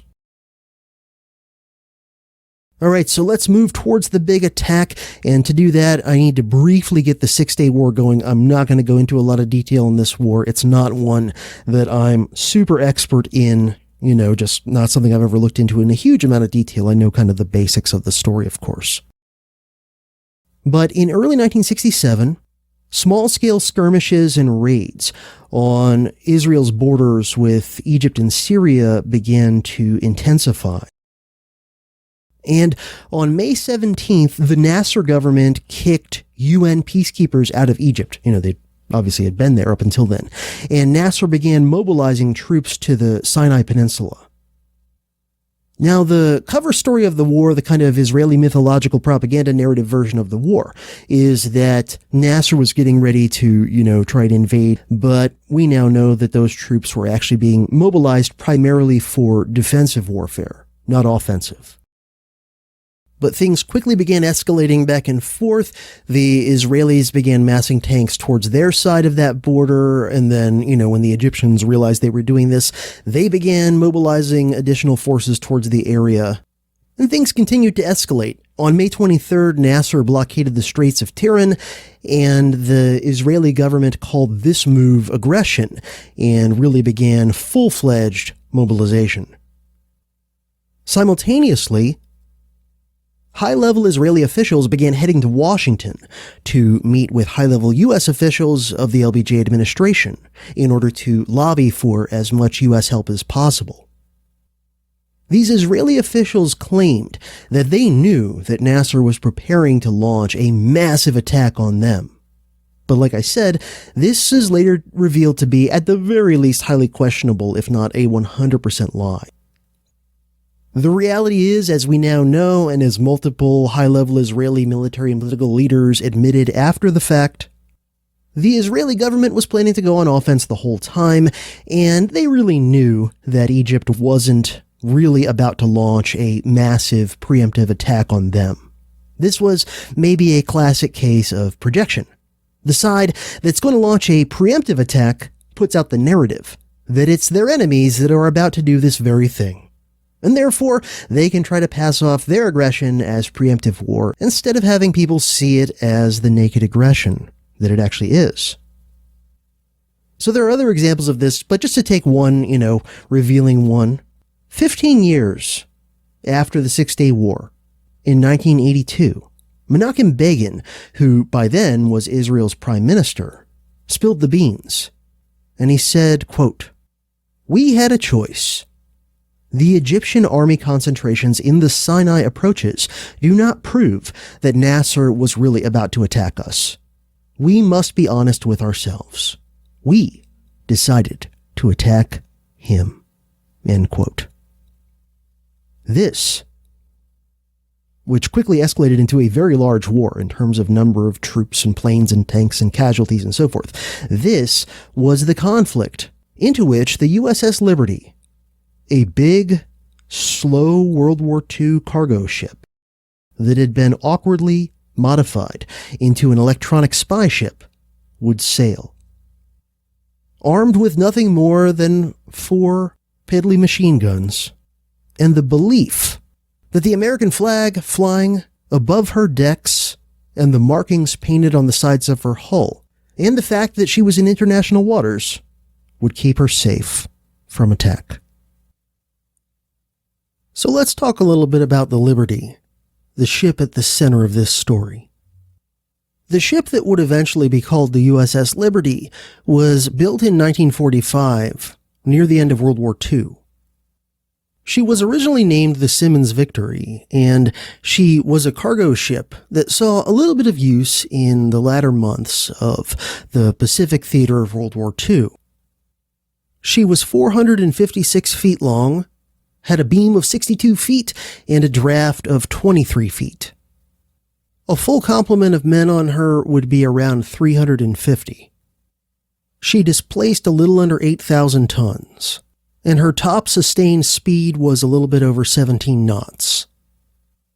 During the Korean War, the Simmons Victory was used again as a supply ship, and it crossed the Pacific 18 times during that war to bring supplies to U.S. troops. Then in 1958, the ship was essentially retired to a naval boneyard in Olympia, Washington, as part of what was known as the National Defense Reserve Fleet. Basically, naval ships that have been retired and are just being stored. 5 years later, in 1963, the Simmons Victory was reactivated by the Navy as what they called a miscellaneous auxiliary ship and renamed the USS Liberty. In 1964, the ship was reclassified as a technical research ship, which is a euphemism for a spy ship. And at the Norfolk, Virginia Naval Facility, the ship had $20 million of equipment for electronic intelligence added to it, including a total of 45 various types of antennas, so that the ship could be used to support the then still top secret that it even exists National Security Agency's signals intelligence operations. The Liberty's first deployment in this form and in this role would be to the west coast of Africa in 1965 in order to keep an ear on conflicts that were happening in the Congo. But in 1967, the Liberty would be moved from West Africa to the Eastern Mediterranean, just as tensions were starting to boil over between Israel and its neighbors. Obviously, the ship was being sent to keep an electronic ear on any potential conflict. And again, keep in mind the Cold War context. It was around this time that things were really solidifying in the Middle East in terms of the U.S. siding very strongly with Israel across the board, and the Soviets siding with the Arab governments in the region who were not, run by American sock puppets or American allied sycophants. So the U.S. Joint Chiefs of Staff wanted a lot more detailed intelligence on what was happening in the Middle East. And in particular, they wanted to know if there were currently any Soviet forces in Egypt, and if so, how many, where they were, what capabilities they had, etc. And they also wanted to know details about Egyptian air defenses in case the U.S. ended up getting involved in the war, which, still hadn't broken out when these decisions were being made. To do this, they would lean heavily on the then still top secret that it even exists, National Security Agency, or NSA, which is, of course, the U.S. government's main signals intelligence agency, which had been created in 1952 and was under the umbrella of the Defense Department, and as such often worked closely with the various military branches. In this instance, obviously, they're cooperating with the Navy, to do what they're doing with the USS Liberty. So by 1967, the NSA already had a long track record of working with all branches of the U.S. military, including the Navy, and several civilian NSA employees would be on board the USS Liberty when it was attacked, one of whom was among the killed. The NSA's so-called G Group, which was in charge of this operation, had already drawn up contingency plans to send the Liberty to the Eastern Mediterranean if war there looked like it was, likely to break out.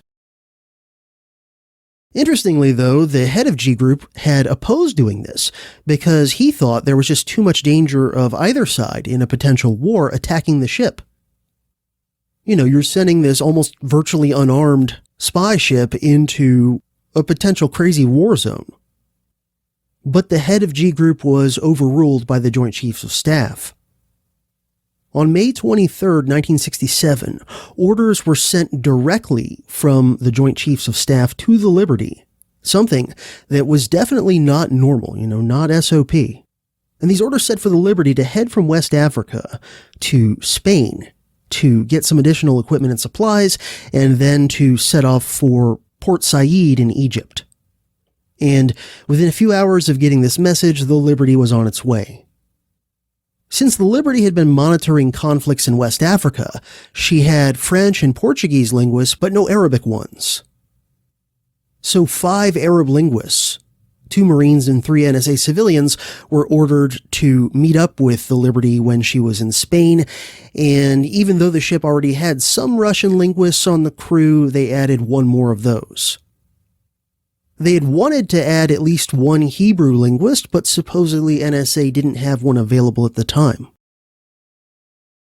In Spain, the Liberty filled up on fuel, food, and some other supplies, and like I said, they also picked up some extra electronic surveillance equipment.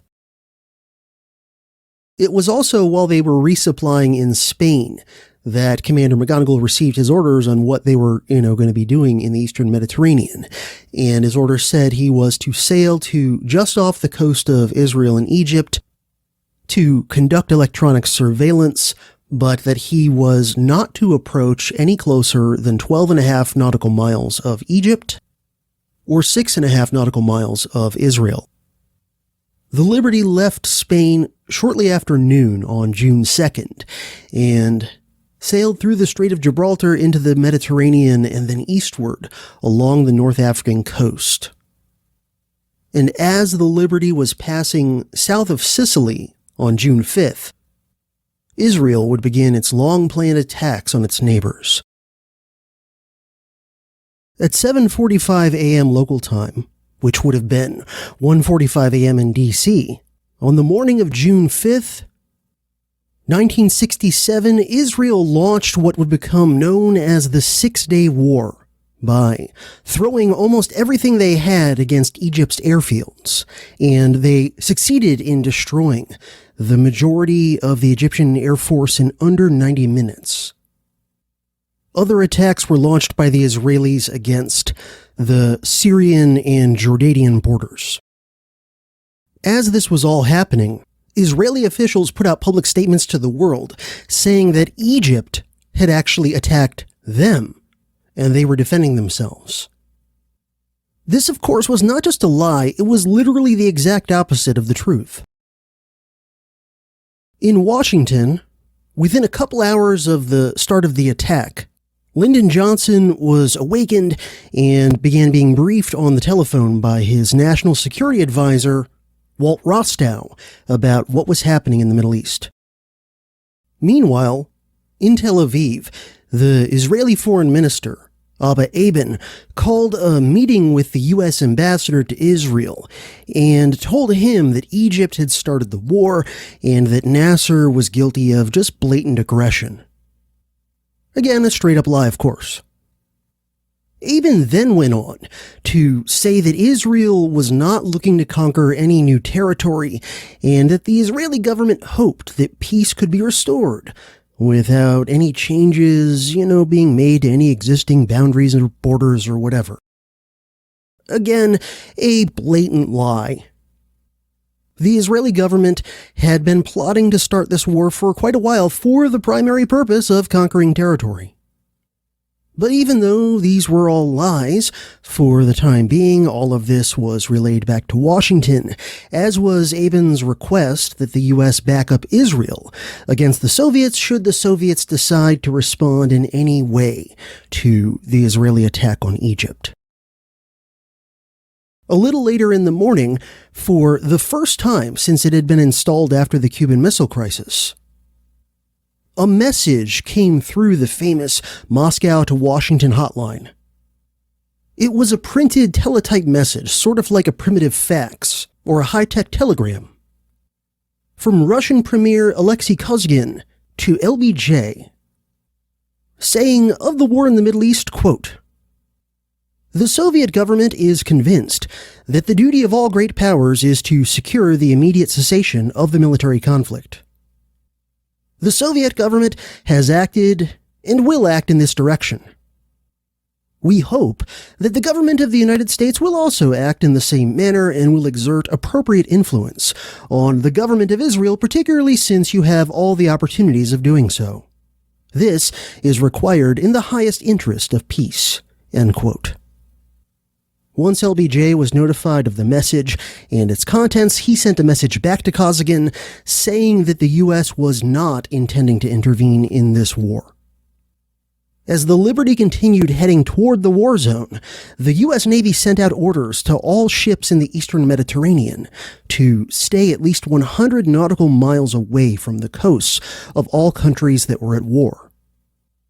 But the Liberty, being an espionage ship, was not subject to those sorts of orders, and Commander McGonigal continued to follow his original orders to head much closer than 100 knots to the Egyptian coast. At the same time, Soviet ships were converging on the area to keep an eye on things. And some people who were in the chain of command that led down to the Liberty were already concerned about what the Liberty might be sailing into.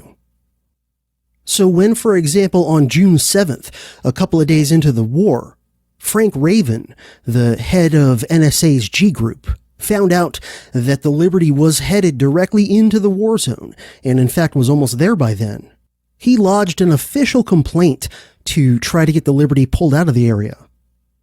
Raven later recalled, quote, "As far as we, at NSA, were concerned, there was nothing to be gained by having her in that close.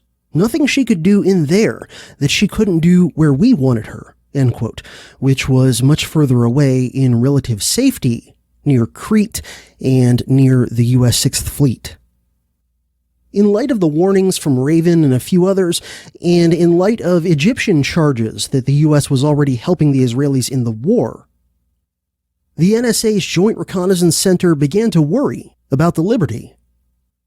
Even the Chief of Naval Operations at the time expressed concerns about the Liberty. So in light of all these concerns, the JRC, the Joint Reconnaissance Center, sent a message to the Liberty ordering it to approach no closer than 20 nautical miles to the coast of Egypt. However, as James Bamford relates in his book Body of Secrets, quote, "By now it was about midnight on the morning of June 8th in Egypt. The Liberty had already entered the outskirts of its operational area, and the message never reached her because of an error by the U.S. Army Communications Center at the Pentagon. End quote. For a moment, yes, they sent this message saying, I know we told you to get closer than 20 knots, 10 knots or whatever they originally were told, but yeah, for caution's sake, keep it at 20, but then that message never reached the Liberty because of an error. Back to Bamford, quote, about an hour later, with fears mounting, the JRC again changed the order, now requiring the Liberty approach no closer than 100 miles to the coast of Egypt and Israel. Within 10 minutes, the Navy had a warning message ready. But rather than issue the warning, a Navy captain in Europe insisted on waiting until he received a confirmation message. That, in a series of Keystone Cops foul-ups by both the Navy and Army, delayed sending the critical message for an incredible 16 and a half hours. By then it was far too late. More than 20 years had gone by since the foul-up of warning messages at the time of the attack on Pearl Harbor, yet as if no lesson had ever been learned. End quote. And you always have to wonder with questionable, sketchy operations like this that have elements of false flaggery and other deceptions, whether or not what looks like at first glance and what the establishment wants to portray as sort of bumbling Keystone Cops fuck-ups, how many of them are really that? Those things do happen. They are real, especially in big bureaucratic organizations. But how many of the, whether you're talking about things leading up to the Liberty attack, things leading up to Pearl Harbor, any of a number of other, questionable incidents. How many supposed fuck-ups and oopsies, supposed cases of incompetence and whatnot, how many of those are actually cases of stupid like a fox? Sort of faux fuck-ups done to set up the incident that you're trying to set up. But my suspicion is that when you're looking into the supposed snafus that happen leading up to a Pearl Harbor or to a USS Liberty attack, my suspicion is that those fuck-ups are never always real or always fake. That some snafus are genuine fuck-ups that actually are what they appear to be, and that others are fake ones done on purpose in order to serve some sort of larger plan or purpose. This then, of course, makes it hard for the honest investigator to get to the real truth, because you have to judge each instance of what is allegedly a snafu, you have to judge it on a case-by-case basis. But, that's the hard work you gotta do, if your main priority is to get closer to the actual truth of what really happened. Well, regardless of whether this particular snafu was real or contrived, either way, by the early kind of pre-dawn AM hours of June 8th, 1967, the USS Liberty had reached its destination near the coast of Egypt. Shortly after dawn that morning, the duty officer on the Liberty noticed what looked like a military plane making a few circles around them before heading off in the direction of Tel Aviv. But the men on the Liberty didn't worry very much because they were, well within international waters, and they had an American flag flying very prominently. Keep that in mind. The skipper, Commander McGonigal, began to get a bit concerned as the Liberty began patrolling off the coast of Egypt. He had a meeting with Lieutenant Commander David Lewis, who was the head of the NSA operations on the ship, and he asked Lewis if it would harm the ship's mission if they were to pull further out. And Lewis said that they needed to stay relatively close if they wanted to continue to pick up UHF signals. And as he put it, if they pulled out over the horizon, it would reduce their info gathering on UHF frequencies by 80%. So, in light of that information, Commander McGonigal decided that they would stay close enough to continue to pick up the UHF signals. As the morning continued and the sun rose, an Israeli reconnaissance plane would come by approximately once every half hour or so. A Liberty crew survivor named Larry Weaver later described one such plane. Quote, "It had a big Star of David on it, and it was flying just a little bit above our mast on the ship. We really thought his wing was actually going to clip one of our masts, and I was actually able to wave to the co-pilot. He waved back and actually smiled at me. I could see him that well. I didn't think anything, because they were our allies. There's no question about it. They had seen the ship's markings and the American flag. They could damn near see my rank. The underway flag was definitely flying, especially when you're that close to a war zone." End quote. It was also a very clear morning with excellent visibility.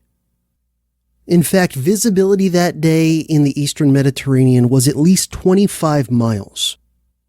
It was so clear that morning that through just simple binoculars, men on the Liberty could see individual buildings at the Egyptian city of El Arish, 13 miles away. No one on board the Liberty knew it at the time, but in that town 13 miles away, war crimes were being committed. On land, Israeli tanks in the Sinai were pushing toward the Suez Canal, and they got into a confrontation with a contingent of Indian peacekeepers who were flying the UN flag and headed toward Gaza. James Bamford describes what happened. Quote, "As the Israelis approached, the UN observers pulled aside and stopped to get out of the way. One of the tanks rotated its turret and opened fire from a few feet away. The Israeli tank then rammed its gun through the windshield of an Indian jeep and decapitated the two men inside. When other Indians went to aid their comrades, they were mowed down by machine gun fire. Another Israeli tank thrust its gun into a UN truck, lifted it, and smashed it to the ground, killing or wounding all the occupants. In Gaza, Israeli tanks blasted 6 rounds into UN headquarters, which was flying the UN flag. 14 UN members were killed in these incidents. One Indian officer called it deliberate, cold-blooded killing of unarmed UN soldiers. It would be a sign of things to come." End quote. So this was already a very nasty little war. And more war crimes and atrocities were to come, often ironically caused by the overwhelming success of Israeli forces in many areas. For example, they had taken more Egyptian prisoners in the Sinai than they really knew what to do with. As James Bamford puts it, quote, "There was no place to house them, not enough Israelis to watch them, and few vehicles to transport them to prisoner camps. But there was another way to deal with them. As the Liberty sat within eyeshot of El Arish, eavesdropping on surrounding communications, Israeli soldiers turned the town into a slaughterhouse, systematically butchering their prisoners. In the shadow of the El Arish Mosque, they lined up about 60 unarmed Egyptian prisoners, tied their hands behind their backs, and then opened fire with machine guns until the pale desert turned red. Then they forced other prisoners to bury the victims in mass graves. Nearby, another group of Israelis gunned down 30 more prisoners and then ordered some Bedouins to cover them with sand." End quote. The Israeli journalist Gabi Braun reported another incident at El Arish in which about 150 Egyptian POWs were forced to dig graves, after which they were executed by Israeli military police and then buried in the graves they had just dug. An Israeli military historian named Aryeh Yitzhaki, working on the official history of the conflict and the aftermath of it, said that he and his colleagues had collected testimonies from dozens of Israelis who admitted to killing Egyptian POWs. Yitzhaki concluded that at least around 1,000 Egyptian POWs in the Sinai were executed, and about 400 of them were in the El Arish area, the nearest coastal town to the area where the Liberty was patrolling and doing its electronic eavesdropping. As for the Israeli military brass and their civilian government leadership, Yitzhaki reported, quote, "The whole army leadership, including Defense Minister Moshe Dayan and Chief of Staff Rabin and the generals, knew about these things. No one bothered to denounce them." End quote. So we now know those nasty things were happening just over a dozen miles away from the Liberty on, the nearest In the nearest town on the shore to where the Liberty was, those atrocities are happening, and the Liberty is collecting electronic information, conducting surveillance. So could that potentially be a motive for the Israeli government to want to sink the Liberty? Obviously. Doesn't mean they definitely, did it on purpose or anything else, but it does mean that, you can come up with at least one motive right there. By 10:55 a.m. in the morning, we now know, top Israeli military officials knew for sure what ship the USS Liberty was. By that point in the morning, one of the airborne observers had even reported that it bore the designation GTR-5. An Israeli naval commander looked this up in the reference book Jane's Fighting Ships, and he reported that the ship near El Arish was, quote, an electromagnetic audio surveillance ship of the U.S. Navy named Liberty, whose marking was GTR-5, end quote. So, at this point, just before 11 a.m., well before the attack actually started, the Israelis not only knew that the ship was American, they knew exactly which ship it was. They looked it up in the reference book. And yet after the attack, they're going to claim, gee whiz, we thought it was an Egyptian ship that actually looks nothing like it. And not only did they know what ship it was, because they knew specifically what ship it was, they knew exactly what it was up to. Which is obviously relevant. So again, I think it almost can't be emphasized enough that the notion that what was to follow was in fact nothing more or less than a genuine mistake on the part of the Israelis is just simply 100% pure synthetic manufactured bullshit. Between the early morning and the early afternoon, the Liberty was overflown by Israeli reconnaissance aircraft at least 13 separate times, and it was observed for more than 6 hours total by these planes, and pictures were taken of it. As I said, the American flag was clearly visible, definitely flying, as I just mentioned, the designation GTR-5 on the ship's hull, clearly written on the side in large font and all that. There was simply no way that anyone in the Israeli military or government who had anything to do with the events surrounding the Liberty that day did not know relatively quickly that it was an American naval vessel, and most of them knew relatively quickly specifically what ship it was. Now, I think eventually the Israelis would even try and put out there as like a cover story or as an excuse that, as part of their mistaken identity case, that they thought the Liberty was an Egyptian ship. They also would later, for a while, put out the story that they attacked the Liberty because they thought it was an Egyptian ship that was about to attack El Arish. That was about to move in and start shelling the city, where they were committing war crimes at the time, where the Israelis were committing war crimes at the time. But of course, the Liberty had no big guns that were capable of anything like that. They, had a few 50 cal machine guns that couldn't even reach the shore from where they were. So it's just bullshit. The reality is that the only real threat that the USS Liberty could ever have posed to the Israeli military was the threat of picking up information that the Israeli government really, really, really didn't want the rest of the world to know about.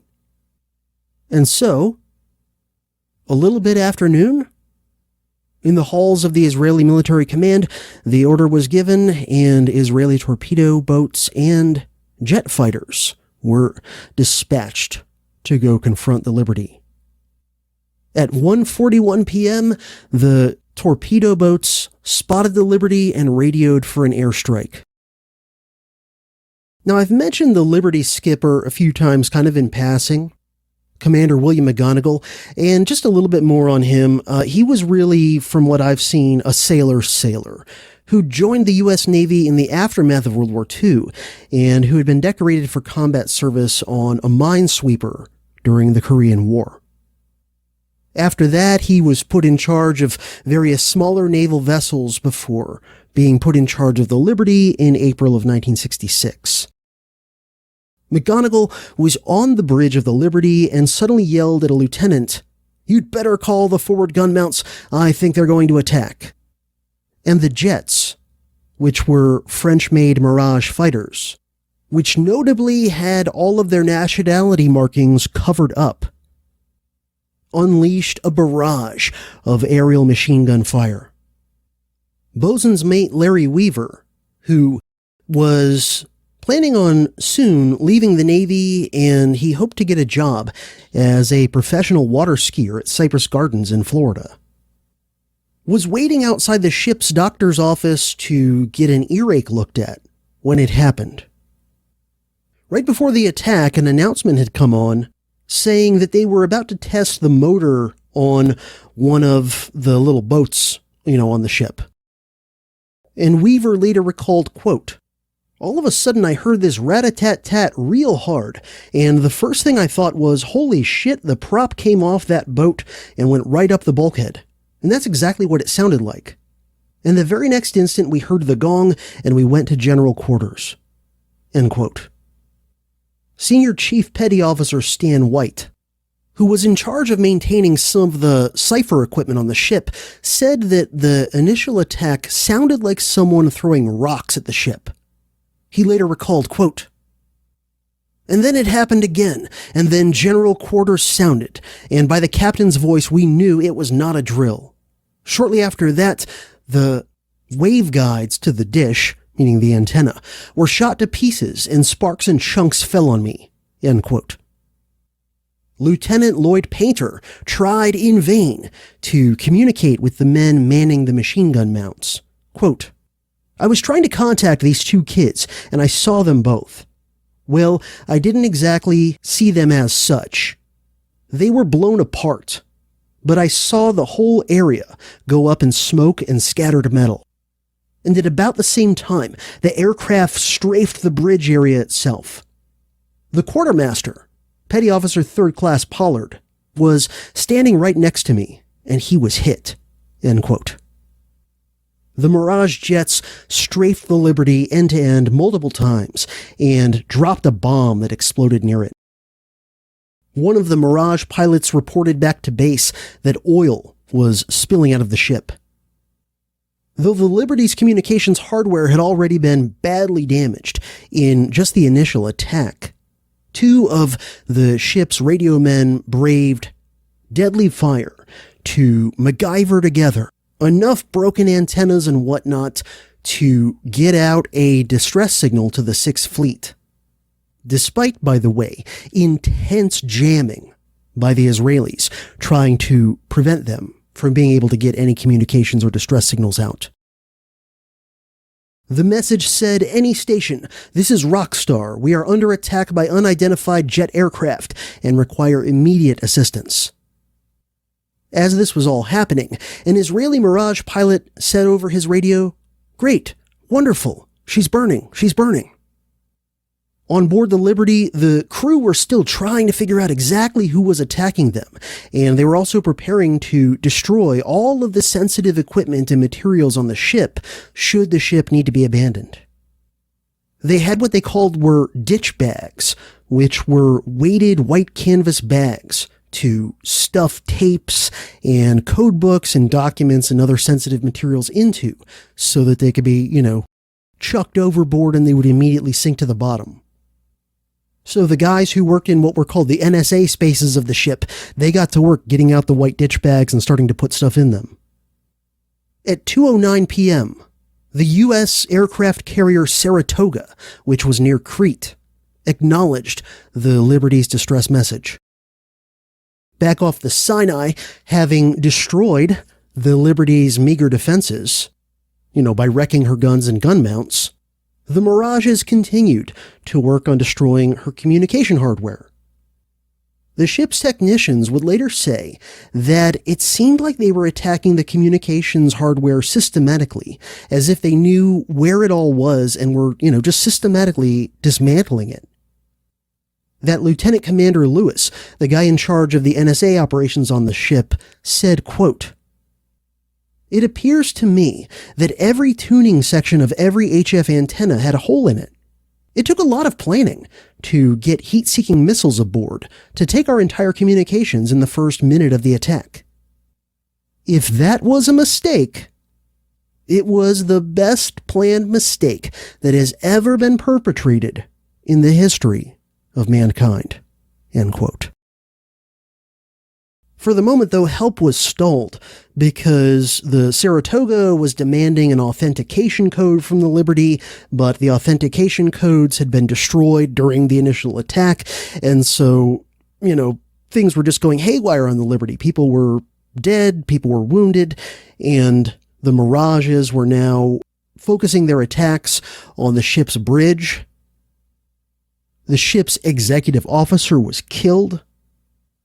Interestingly, unknown to the Liberty's crew at the time, and unknown to the American people until over 30 years later, a Navy EC-21 surveillance plane working with the NSA was monitoring the attack, though the men monitoring it in real time didn't really understand what was happening. They were trying to piece together, sort of from bits and pieces of little radio snippets, what was going on. But they definitely said later that they heard references to an American flag, and they could definitely tell that the Israelis were attacking something, but, were trying to figure out what the hell was really going on. Back on the Liberty as the attacks continued, bosun's mate Larry Weaver crawled into the only cover he could find, which was a small chalk used to hold lines. He later recalled, quote, "I got in the fetal position, and before I closed my eyes, I looked up and I saw the American flag, and that was the last thing I saw before I was hit. And I closed my eyes, just waiting for hell's horror to hit me. And I was hit by rocket and cannon fire that blew 2.5 feet of my colon out, and I received over 100 shrapnel wounds. It blew me up in the air about 4.5, 5 feet. And just blood everywhere. It felt like a really hot electrical charge going through my whole body." End quote. Senior Chief Petty Officer Stan White later recalled the scene. Quote, "Torn and mutilated bodies were everywhere. Horrible sight. On the mess deck, I ran into one of my electronics technicians. He had a hole in his shoulder, and you could see through his arm. The sound of the shells and rockets was overwhelming, and I can only tell you that I didn't know a person could be so terrified and still move." End quote. The ship's postal clerk, among others, had been cut in half by all the strafing. Commander McGonigal was lying wounded and bleeding due to multiple shrapnel wounds. The operations officer and the executive officer were both dead. The Mirages pulled off, but they were quickly replaced by Super Mystere fighters, which continued the attacks with strafing, followed by dropping napalm. The flight leader of the Mysteres radioed back asking for a plane with an iron bomb, which is the sort of bomb that U.S. dive bombers used to sink Japanese aircraft carriers at Midway, for example. They wanted a plane to be sent armed with an iron bomb so that the Israeli Air Force could finish off the Liberty before the Navy got a chance to try to do it with torpedoes. So, a little inter-service rivalry going on while they're trying to wipe out an American ship. Maybe the Israeli Air Force is going to get back at the Navy for beating them in the last soccer game or something, But the fighters were called off, having, in the words of James Bamford, quote, "turned the Liberty's hull into a flaming mass of gray Swiss cheese. Sailors lifting mutilated shipmates onto makeshift stretchers of pipe frame and chicken wire. Damage control crews pushed through passageways of suffocating smoke and blistering heat, and the chief petty officer's lounge was converted into a macabre sea of blood-soaked mattresses and shattered bodies. A later analysis said it would take a squadron of 15 or more planes to do such damage as was inflicted on the ship." End quote. Just minutes after the air attack ceased, at 2:24 p.m., 3 Israeli torpedo boats approached the Liberty in attack formation. Each of them was equipped with 20 and 40 millimeter cannons as well as 2 torpedoes apiece. On board the Liberty, Commander McGonigal realized that the American flag that the ship had definitely been flying earlier had been destroyed, by the air attacks, so he ordered a signalman to raise up what they call the holiday ensign, which is the largest American flag that was on board the ship. Literally, as that flag went up, the torpedo boats unleashed cannon fire, a barrage that killed 4 more of the Liberty's crew. The torpedo boats then began to attack with their torpedoes, and ultimately they launched a total of 5, which was more than enough to sink a ship the size of the Liberty had most or all of them hit. But by just a miracle of good luck for the men on the Liberty, only one of the torpedoes hit. But it still did massive damage. Tremendous damage. A lot of its damage was centered on the NSA spaces, those places in the hold of the ship where all the NSA equipment was and where, those guys would work. That's where a lot of the torpedo impact hit. A crewman who was down in the NSA areas, who was working on filling up those ditch bags that I mentioned before, says that he experienced, quote, "the sense of a large object, and then a tremendous flame and explosion. Just a sheet of flame.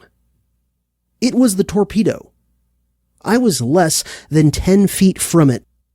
The first thought that crossed my mind, well, it looks like it's over with. I guess I'm coming home, Lord. At least Lois and the kids are taken care of." There were 25 men that were killed all around me, end quote. So yeah, the majority of those who died due to the Liberty attack died due to the torpedo. Now that crewman that I just quoted, he managed to survive. But almost everyone else who was in the NSA spaces, parts of the ship when the torpedo hit was killed. Either just, by the initial impact and explosion, or by drowning in the aftermath, as those compartments began to flood with water very quickly. After the torpedo impact, an announcement came on to prepare to abandon ship. Larry Weaver, that crewman who had the bad luck to get his colon blown out, made for a life raft despite his wounds. He later recalled, quote, "I remember my feet were going through blood that was running down the deck like a small river. I will never forget that." End quote. He discovered to his dismay that, quote, "My life raft was all blown to smithereens. There just wasn't anything left of it. And there was a guy beside me, a couple feet beside me, and you could just hear the incoming shells. All of a sudden he was there, and the next thing I knew he wasn't, and I was slipping, trying to hold onto the rail, and there was a lot of blood, and I looked down, and I was standing on what was left of his thigh. I remember the skin and the hair from his legs underneath my foot, and I was sliding." End quote. Weaver was placed with some other wounded men and remembered, quote, "We were laying there, and if I was to summarize what it sounded like, we were all praying. And it just almost sounded like a guru type of chant, like a mum mum mum mum. That's the way it sounded, because all these guys were wounded, and we were all praying, and almost in the same tone. And I remember the sound of that. And we could hear shells hitting the bulkhead. Just unbelievable. I was so scared to close my eyes because I thought I would never open them again." End quote. Bizarrely, at one point during the attack, a torpedo boat signaled in English via flashing light to the Liberty the message, "Do you require assistance?" Commander McGonagall had no other means to communicate back other than signal flags, so he had the flags put out to signal that the ship was not maneuvering properly and to stay away. But instead, the boats just kept attacking, firing at Liberty crewmen who were rendering first aid and fighting fires and things like that, and I really wonder what the hell was the point of that bizarre message. Do you require assistance? And then you just, immediately resume the attack when you get a response. The torpedo boats strafed the life rafts, causing some crewmen to later reflect that the torpedo boats, the attackers, seemed to know where the life rafts were on the boat and to be kind of targeting them systematically. A few life rafts were put in the water at the call to abandon ship, but they were quickly destroyed by Israeli fire. Lieutenant Lloyd Painter said, quote, "I watched with horror as the floating life rafts were riddled with holes. No survivors were planned for this day." End quote. Senior Chief Petty Officer Stan White also witnessed this, later saying, quote, "When prepare to abandon ship was announced, what was left of our lifeboats were released overboard. They were immediately machine-gunned by torpedo boats. It was obvious that no one was meant to survive this assault." End quote. Men were afraid to simply jump off the ship into the water to escape all the shooting because they believed, with very good reason, that the torpedo boats would just start shooting them as they were bobbing in the water. A sailor named Philip Turney said, quote, "As soon as the lifeboats hit the water, they were sunk. They would shoot us for target practice, it seemed like. They wanted to kill and maim and murder anyone they could. One of the torpedo boats picked a life raft up and took it with them." End quote. As James Bamford points out, quote, "The Israelis, not knowing what intelligence NSA had picked up, would have had reason to suspect the worst, that the agency had recorded evidence of numerous atrocities committed that morning only a few miles away. This would be devastating evidence of hundreds of serious war crimes approved by senior Israeli commanders." End quote. By this point in the attack, Commander McGonigal and some of the other men had seen an Israeli flag on one of the torpedo boats, so at this point they knew the nationality of who was attacking them. Remember the initial attacks by planes, the planes were, unmarked or had their markings concealed. McGonigal's main concern at this point in the attack was that Israeli commandos would board the ship and kill all the survivors and seize all of the super secret equipment and data and documents that were on the ship. Because of the near constant attacks, machine gunning and napalm and torpedoes, the men on the Liberty hadn't even been able to toss any of those ditch bags overboard. McGonigal wanted to scuttle the ship, but his chief engineer told him that they were in water that was too shallow for that to be effective, and that they would need to first evacuate everyone else off the ship, move the ship out to somewhat deeper water, and then scuttle it. Now, as mentioned a little while ago, the Liberty had gotten off a distress message to the 6th Fleet, which was about 450 miles away near the island of Crete. Now that sounds very far, but to something like a supersonic jet fighter airplane, it's not that far. At 2:50 p.m. Liberty time, as the attack was still going on, the decision was made to launch planes to go rescue the ship. 4 A4s and 4 A1s would be dispatched from the carriers USS America and Saratoga. The 6th Fleet also sent a critic message about the Liberty to the NSA's Signals Intelligence Command Center, which indicated that there was a high-priority intelligence situation occurring. Within 11 minutes of the critic message, the Pentagon was notified that the Liberty had been attacked by unknown fighter planes. President Johnson was at his desk and on the phones when his national security advisor, Walt Rostow, broke in on another line to tell him that the Liberty was being attacked in the Mediterranean.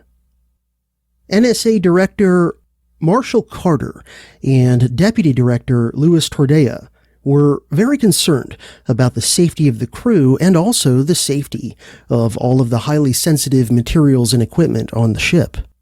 And they wanted to do whatever was necessary to protect the crew and all of that equipment and those documents and things. However, the response they got from higher-ups in the administration was shocking to them. According to Deputy Director Tordea, as related by James Bamford, quote, Tordea was told that some senior officials in Washington wanted, above all, to protect Israel from embarrassment, end quote. Bamford then quotes Tordea directly, quote, "Consideration was then being given by some unnamed Washington authorities to sink the Liberty in order that newspapermen would be unable to photograph her and thus inflame public opinion against the Israelis. I made an impolite remark about the idea," end quote. So even some people fairly high up the chain of command, like the NSA director and deputy director, were not comfortable with all these things that were happening in regard to the Liberty. At 3:45 p.m. Liberty time, the planes departed the Sixth Fleet aircraft carriers with orders to engage and fight off whoever was attacking the Liberty. At 4 p.m., the Liberty was still sending off distress signals as often as the crew could, get them out, including unencrypted voice messages, which the Israelis would definitely have picked up. So they would have been aware that help had been dispatched from the Sixth Fleet. Around this time, the U.S. Naval Attaché in Tel Aviv, a Commander Ernest Castle, was summoned to IDF headquarters where he was told that the Israelis had attacked the Liberty by mistake. He quickly relayed this info back to Washington. So for sure, by this point in the day, if they hadn't known already, and they may very well have, but at the very least by this point in the day, LBJ and all of his top national security team would have known that the attackers firing on the Liberty were Israeli and not Egyptian or Soviet. However, LBJ became very worried that the American fighter jets, heading fast for the Egyptian coast in order to rescue the Liberty might provoke a Soviet response. So he sent a hotline message to Moscow, letting them know what was happening, which read as follows, quote, "We have just learned that the USS Liberty, an auxiliary ship, has apparently been torpedoed by Israeli forces in error off Port Said. We have instructed our carrier Saratoga, now in the Mediterranean, to dispatch aircraft to the scene to investigate. We wish you to know that investigation is the sole purpose of this flight of aircraft and hope that you will take appropriate steps to see that proper parties are informed," end quote. By which, of course, he meant, not only any Soviet military commanders in the general region, but also the Egyptians. Sure enough, before long, Russian President Alexei Kosygin responded that he had indeed relayed this message to Nasser.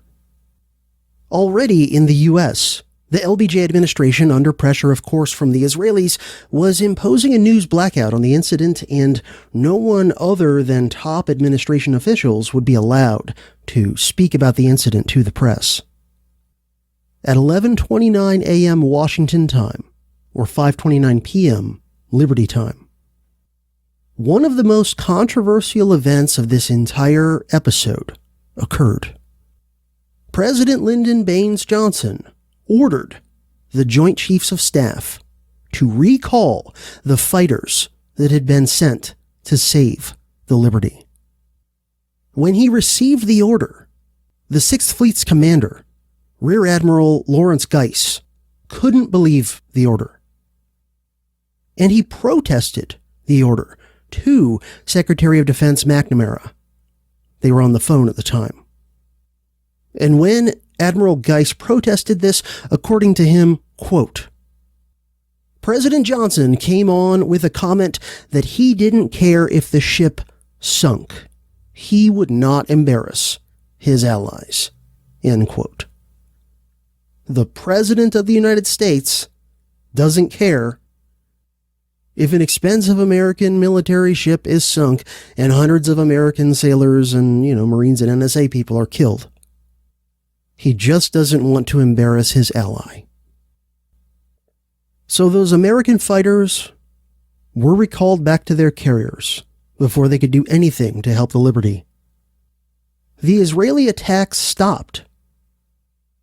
However, around that time, short of sinking the ship or killing the entire crew, as seems to have been what they were trying to do the whole time they were attacking. But apparently, like I mentioned a little while ago, they had picked up some of the radio messages about fighters being dispatched to come save the Liberty, but they had not intercepted any messages about those fighters being quickly recalled. It's certainly at least possible, perhaps even likely, that had those fighters not been recalled, and had they gotten to the Liberty as soon as possible, they might have saved some American lives. They might have prevented, some of the latter phases of the attacks from occurring. Fewer Americans may have been killed and wounded. The ship may have been less damaged. And maybe those American fighter jets might have taken some of those Israeli son of a bitches down for what they were doing to our boys. But that didn't happen, thanks to Lyndon Baines Johnson. So the Liberty was just kind of floating out there with almost 36 dead men on it and a hell of a lot more wounded. James Bamford describes the condition of the ship after the attack. Quote, "The hole in the Liberty's 23-year-old skin was nearly wide enough to drive a bus through. The ship had a heavy list to starboard. Most of its equipment was destroyed. 32 of its crew were dead, 2 others would later die, and 2/3 of the rest wounded. Its executive officer was dead, and its commanding officer was badly hurt. Despite all this, the Liberty was heroically brought back to life and slowly made her way towards safer waters. To keep the ship from sinking, the hatches to the flooded NSA spaces had been dogged down, sealing the bodies of the 25 SIGINT specialists inside. Throughout the long night, propped up in a chair on the port wing of the bridge, Commander McGonigal continued to con his ship, using the North Star ahead and the long wake behind for direction. Shortly after dawn, 16.5 hours after the attack, help finally arrived.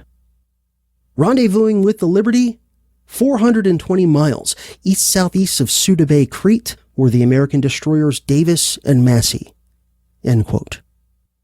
When the Liberty neared those destroyers, helicopters ferried the most seriously wounded crewmen to the USS America, from which they were transported to Athens and then on to the Naval Hospital at Naples.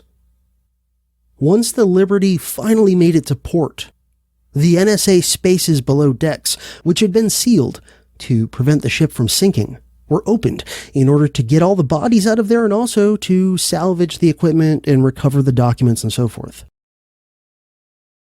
Survivor Stan White was involved in that work, and he said of it later, quote, "The smell was so awful, it can't be described. And then the pieces of bodies were picked up and put in bags, and finally the inventory. The sights and smells I am still sometimes aware of today." End quote. Despite being pretty severely wounded, Commander McGonigal stayed on board the Liberty all the way until it was docked at Malta on June 14th. It underwent repairs and returned to the U.S. on July 27th. The USS Liberty was decommissioned less than a year later and sat in storage for a few years before being sold for scrap in 1973. Let's talk a bit about the attack's aftermath. When the Israeli attacks commenced, the Liberty had a total of 294 men on board. By the time it was over, out of those 294 men, 34 of them had been killed or had been mortally wounded soon to die, and 171 of them had been wounded to varying degrees, many of them pretty severely. This means that the casualty rate on the USS Liberty because of the attack on June 8, 1967, was a casualty rate of the men on board of 70%, which was the highest casualty rate on board any U.S. warship since World War II. Of those 34 who were killed, 31 were sailors, right, U.S. Navy, 2 were Marines, and 1 was an NSA civilian employee. And when you read accounts of the incident and its aftermath that give some behind-the-curtain scenes, looks into the LBJ administration, you really start to get the impression that LBJ and some of the other higher-ups in the administration were angrier at the Liberty's crew for having been attacked and survived it than they were angry at the Israelis for having attacked it. Like, they're more annoyed with the guys who were on the Liberty and had, this annoying, stubborn refusal to let their ship get sunk and destroyed and let themselves all get annihilated. And they were already, in the immediate aftermath of the attack, kind of preemptively angry at the Liberty's crew and everyone connected with the incident, who's not Israeli, of course, anyone American connected with the incident, such as, for example, the commanders of the Sixth Fleet, for talking about the incident, even though they hadn't talked about it yet, but, they were like preemptively angry, trying to intimidate people, psych them out into not talking by threatening them before they'd even had a chance to talk to anybody. And again, the administration and Pentagon officials are doing this in a much more belligerent and hostile tone than they're using in their communications with the Israeli government, who are the ones who had actually conducted the attack and killed a bunch of Americans. So, survivors of the USS Liberty were immediately threatened with court-martials and hefty prison time if they said anything about what had happened to anyone, including their own family members and fellow Liberty survivors. All U.S. government records related to the Liberty attack were immediately made top secret. While some of those documents have been revealed to the public over the decades since the attack, most are still top secret, as of this recording. Within just a few days of the attack, Admiral John McCain Jr., who was the father of John McCain III, who was the longtime Arizona senator, Admiral John McCain Jr. ordered a very, very BS naval inquiry to be conducted by Admiral Isaac Kidd. And this inquiry was, like the Warren Commission, given its conclusions at the start. In this case, the conclusion was that the attack by the Israelis was nothing but a tragic oopsie. And really, in a lot of ways, this inquiry was even more of a joke than the Warren Commission. It had only 1 week to conduct the quote-unquote investigation, and of that, only 4 days were available to take testimony from survivors and from experts. No Israeli government or military personnel testified in this inquiry. And shockingly, wouldn't you know it, the inquiry that was basically told what their conclusion was at the beginning of their investigation concluded exactly what they were supposed to conclude, that the attack was a tragic case of mistaken identity, and there's nothing to see here, move along. However, the Naval Inquiry's senior legal counsel, Captain Ward Boston, decades later, in the first few years of the 21st century, would claim that the inquiry were ordered, like I said, from the get-go, to come to the conclusion that it was all an accident on the part of the Israelis, and Ward Boston would also claim that some of his original documented findings were actually modified by government attorneys after he had signed them. Ward Boston even signed an affidavit to this effect in 2004, which said, quote, "The evidence was clear. Both Admiral Kidd and I believed with certainty that this attack, which killed 34 American sailors and injured 171 others, was a deliberate effort to sink an American ship and murder its entire crew."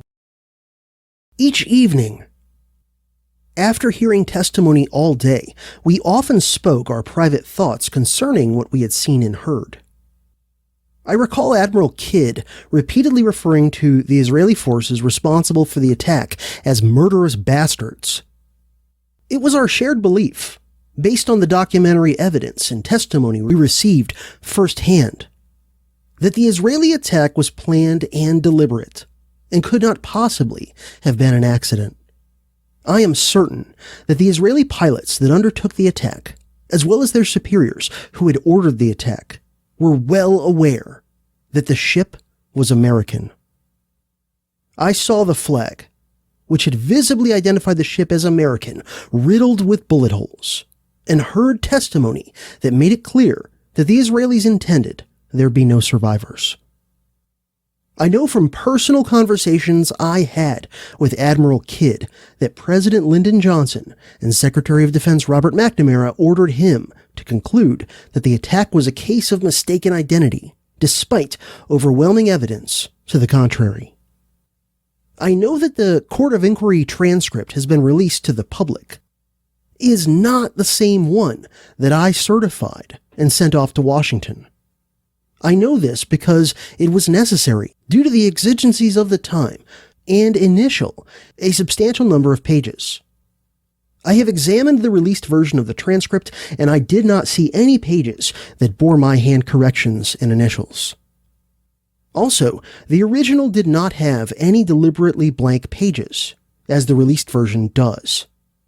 Finally, the testimony of Lieutenant Painter concerning the deliberate machine gunning of the life rafts by the Israeli torpedo boat crews, which I distinctly recall being given at the Court of Inquiry and included in the original transcript, is now missing and has been excised. End quote.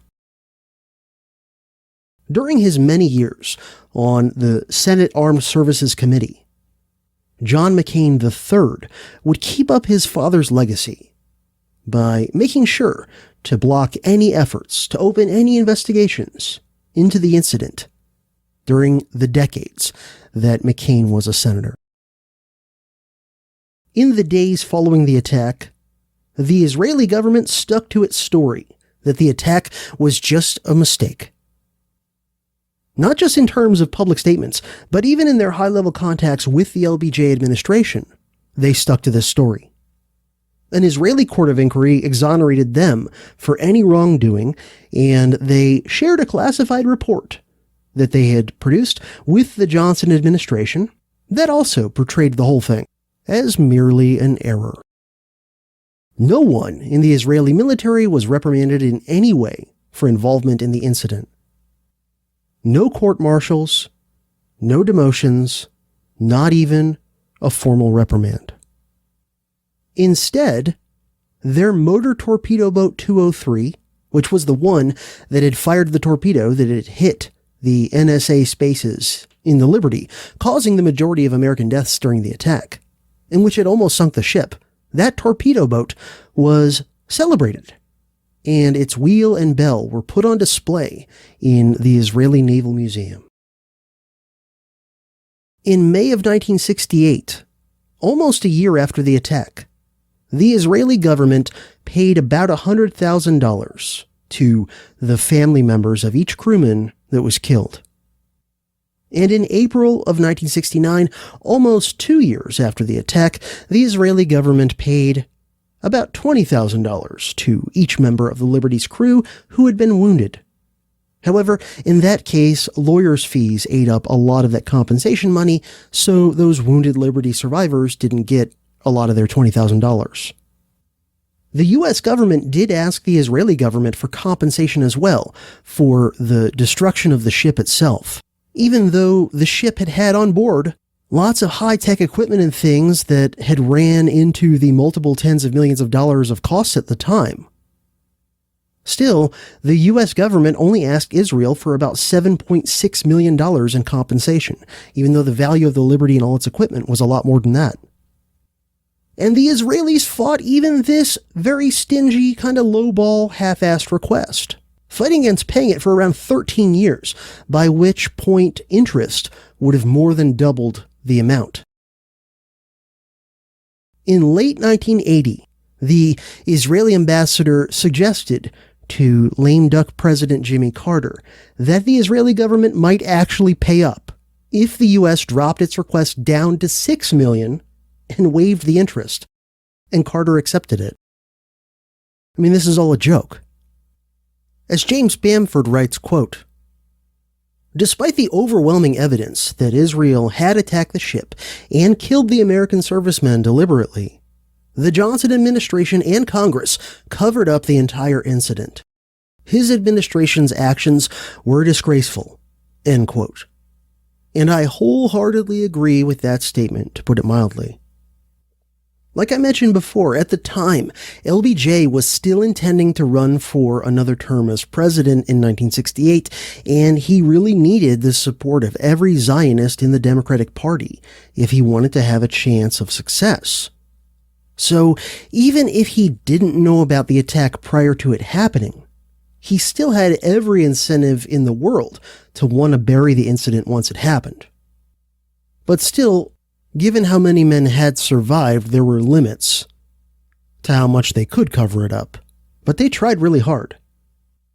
To me, one of the most disgusting and infuriating examples of it, this sort of phenomenon where, they tried to cover it up as much as they could, regardless of the harm or the insult that it did, to the survivors of the Liberty, is what happened to Commander McGonigal. He was awarded the Congressional Medal of Honor for his actions in saving the Liberty against overwhelming odds. And in my opinion, he more than deserves it. Now, you might be thinking, but CJ, doesn't that mean that the Johnson administration and the U.S. government were actually acknowledging the incident by giving McGonigal the Medal of Honor? Well, not really, or at least not entirely. Because of the disgusting and insulting way that they handled the whole thing. McGonigal got the award, but in a very nasty, underhanded sort of a way. Normally, as you would expect, the awarding of a Medal of Honor is a major public event, since it's the highest military decoration an American can receive. It's almost always given personally by the president in a White House ceremony. It's a big deal. But this is not how it went with Commander McGonigal.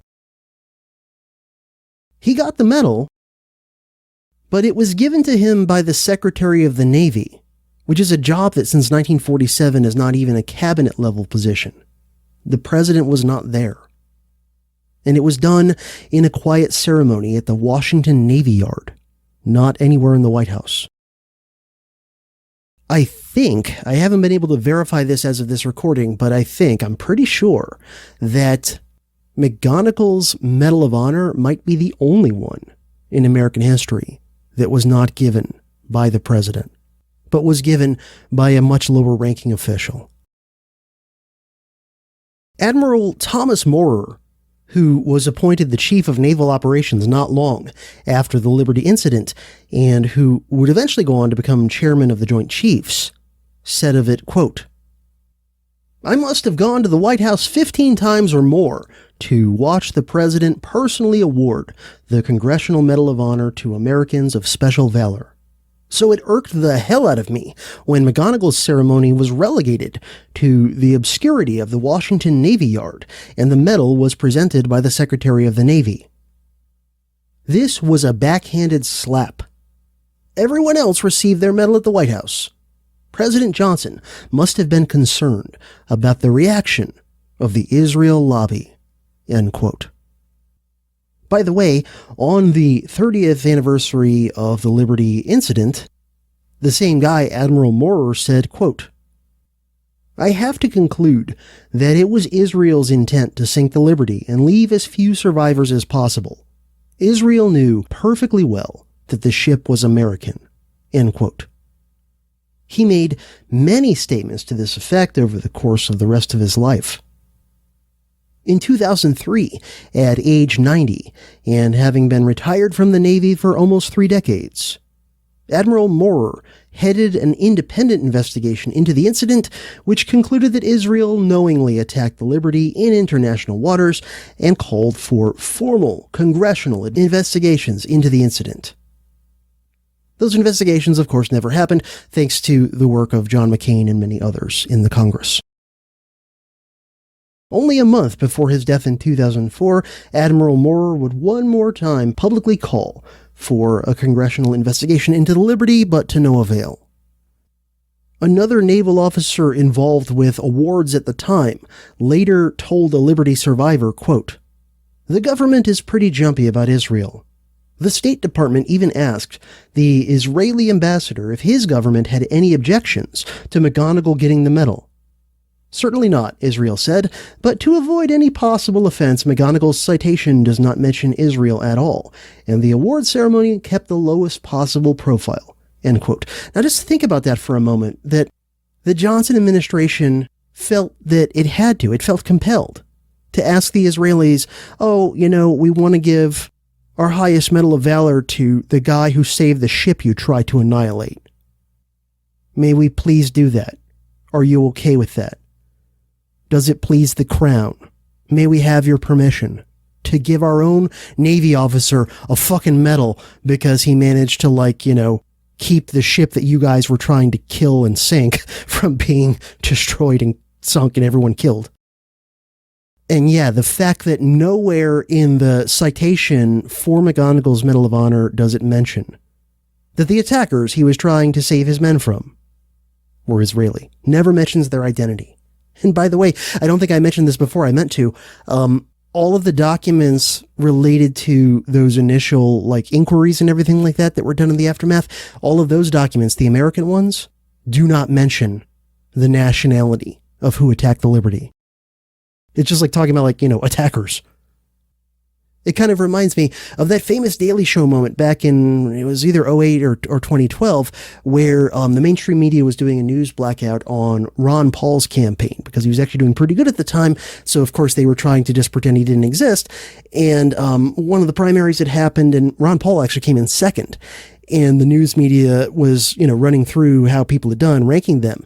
And they just never mentioned. They skipped right from, Mitt Romney or whoever came in first, and they skipped right to Michelle Bachmann came in third, and they never even mentioned, and Jon Stewart actually had a very funny Daily Show bit where he was like, who came in third behind who? And he was making a very valid point and hilariously so. But I think he went on the same bit to say something like, Ron Paul is the 13th floor of politics, and apparently that's what Israel is for countries when it comes to, this sort of context. It's like, we can talk about our investigation into the attack, but never mention the identity of the attackers. We can talk about the valor displayed by Commander McGonagall, but we can't mention, even in passing, who the hell he was trying to save his men from. Like I said, I'm pretty sure McGonagall's Medal of Honor is the only time that award was been given to a U.S. serviceman in such insultingly kind of low-key, hush-hush, we almost don't want to give you this award, we're doing it reluctantly kind of feeling circumstances.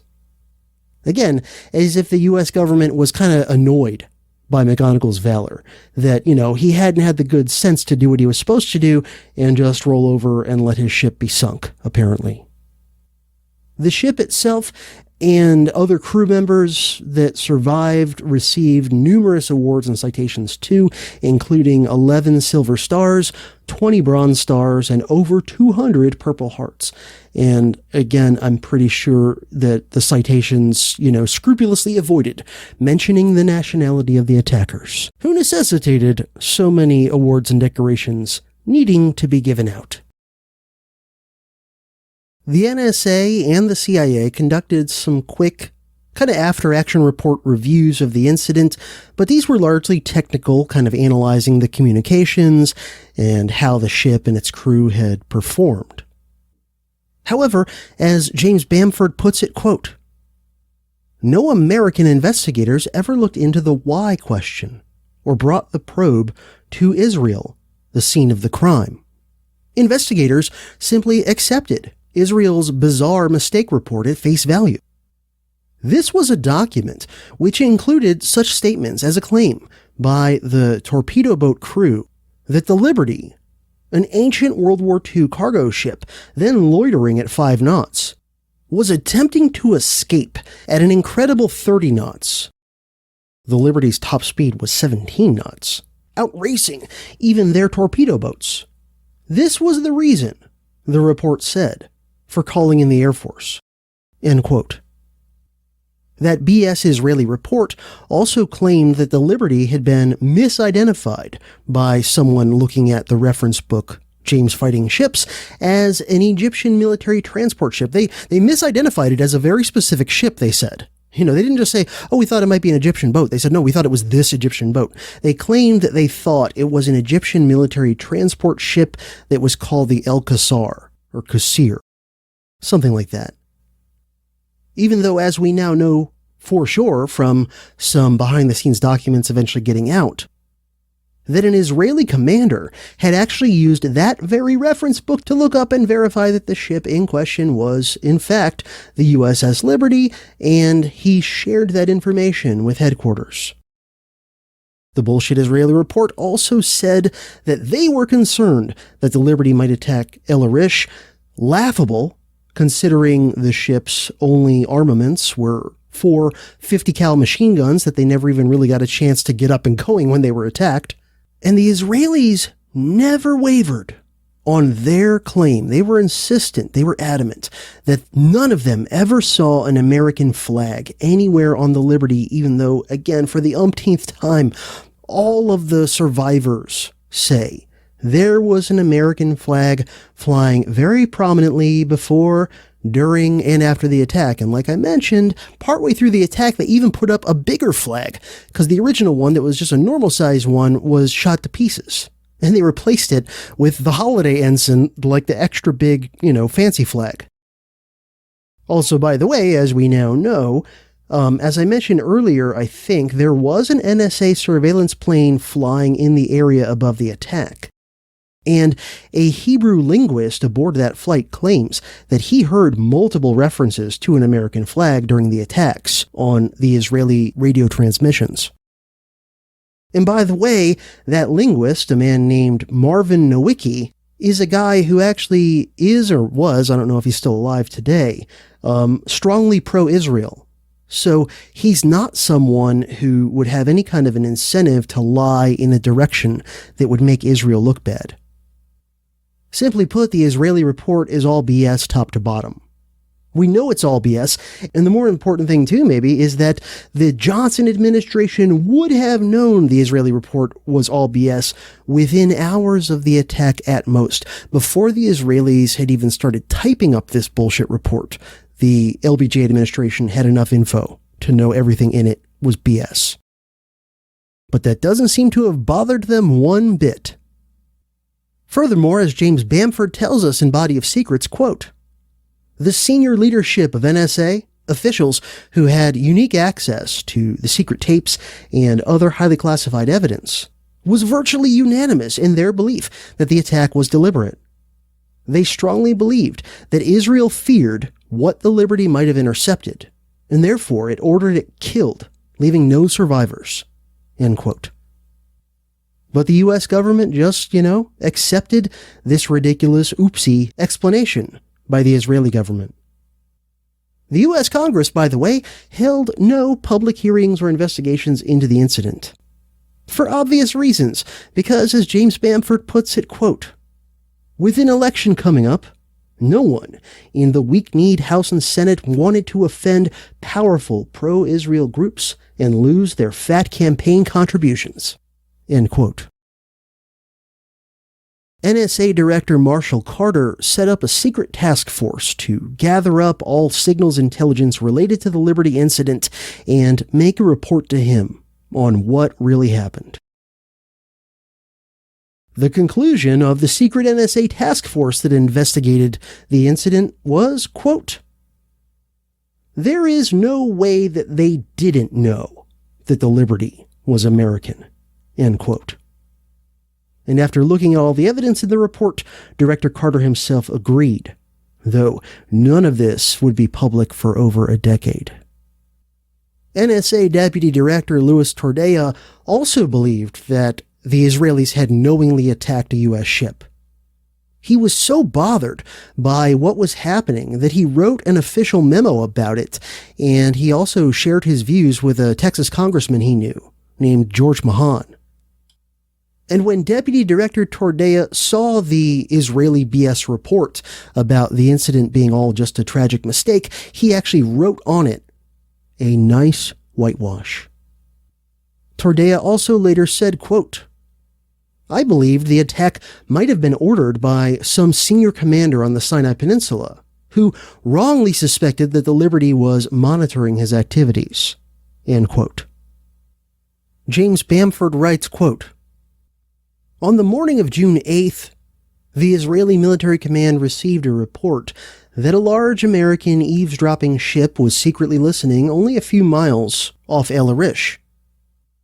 At that same moment, a scant dozen or so miles away, Israeli soldiers were butchering civilians and bound prisoners by the hundreds, a fact that the entire Israeli army leadership knew about and condoned, according to the army's own historian. Another military historian, Yuri Milstein, confirmed the report. There were many incidents in the Six-Day War, he said, in which Egyptian soldiers were killed by Israeli troops after they had raised their hands in surrender. It was not an official policy, he added, but there was an atmosphere that it was okay to do it. Some commanders decided to do it, others refused, but everyone knew about it. At the time, Israel was loudly proclaiming to the United States, to the United Nations, and to the world that it was the victim of Egyptian aggression, and that it alone held the moral high ground. Israel's commanders would not have wanted tape recordings of evidence of the slaughters to wind up on desks at the White House, the UN, or the Washington Post. Had the jamming and unmarked fighters knocked out all communications in the first minute, as they attempted to do, had the torpedo boat quickly sunk the ship, as intended, and had the machine gunners destroyed all the life rafts and killed any survivors, there would have been no one left alive to tell any stories." End quote. Decades after the incident, U.S. Air Force General John Morrison, who back in 1967 had been the Deputy Chief of Operations at NSA, said of the Israeli explanation for the attack, quote, "Nobody believes that explanation. The only conjecture that we ever made that made any near sense is that the Israelis did not want us to intercept their communications at that time." End quote. Now, this was an interview, a conversation that General Morrison was having with James Bamford. And Bamford, at this point in the conversation, told Morrison about the war crimes that had been happening at El Arish at the time. And when he heard this, Morrison responded, quote, "That would be enough. 12 miles is nothing. They wouldn't want us to get in on that. You've got the motive." End quote. 15 years after the Liberty incident, a top-secret NSA review of the whole thing ridiculed the idea that the attack on the Liberty was a mistake, and it accused the Israeli pilots involved of simply lying about the whole thing. Quote, "Though the pilots testified to the contrary, every official interview of numerous Liberty crewmen gives consistent evidence that indeed the Liberty was flying an American flag. And further, the weather conditions were ideal to assure its easy observance and identification. These circumstances, prior identification of the Liberty and easy visibility of the American flag, prompted the Department of State to inform the Israeli government that the later military attack by Israeli fighters on the USS Liberty is quite literally incomprehensible. As a minimum, the attack must be condemned as an act of military recklessness reflecting wanton disregard for human life." This NSA report also attacked the claim by the torpedo boat crews that they had mistaken the Liberty for that Egyptian transport ship El Qasir, which at the time was just sitting docked about 250 miles away where it sat for the entire Six-Day War. That ship also, by the way, was quite a bit smaller than the Liberty and had a very different silhouette, especially with all the communications hardware that was on the Liberty. They were just simply radically different in specifications and size and silhouette. The NSA report also says, quote, "A persistent question relating to the Liberty incident is whether or not the Israeli forces which attacked the ship knew that it was American. Not a few of the Liberty's crewmen and NSA staff are convinced that they did. Their belief derived from consideration of the long time the Israelis had the ship under surveillance prior to the attack, the visibility of the flag, and the intensity of the attack itself. Speculation as to the Israeli motivation varied. Some believed that Israel expected that the complete destruction of the ship and killing of the personnel would lead the U.S. to blame Egypt for the incident and bring the U.S. into the war on the side of Israel. Others felt that the Israeli forces wanted the ship and the men out of the way, end quote. Commander McGonigal kept his mouth shut about all of this for decades. Until November 1998, when he was just months away from dying of cancer. He said, quote, "After many years, I finally believe that the attack was deliberate. I don't think there has been an adequate investigation of the incident. The flag was flying prior to the attack on the ship," end quote. In 2000, Philip Turney, Liberty survivor and then president of the USS Liberty Veterans Association, said, quote, "The Israelis got by with cold-blooded, premeditated murder of Americans on June 8, 1967. There is widespread cynicism that our elected officials will not go up against the powerful Israeli lobby out of fear," end quote. Virtually every Liberty survivor and virtually everybody who was involved with the NSA's G group at the time has at one time or another in the decades since expressed a similar opinion, that the Israelis attacked the Liberty not because they mistook it for an Egyptian ship, but that they attacked it precisely because they knew that it was an American surveillance ship called the USS Liberty. They even looked it up in Jane's Fighting Ships. A study almost 2 decades after the Liberty incident by a U.S. Navy lawyer named Lieutenant Commander Walter Jacobson was published in the Naval Law Review in 1986.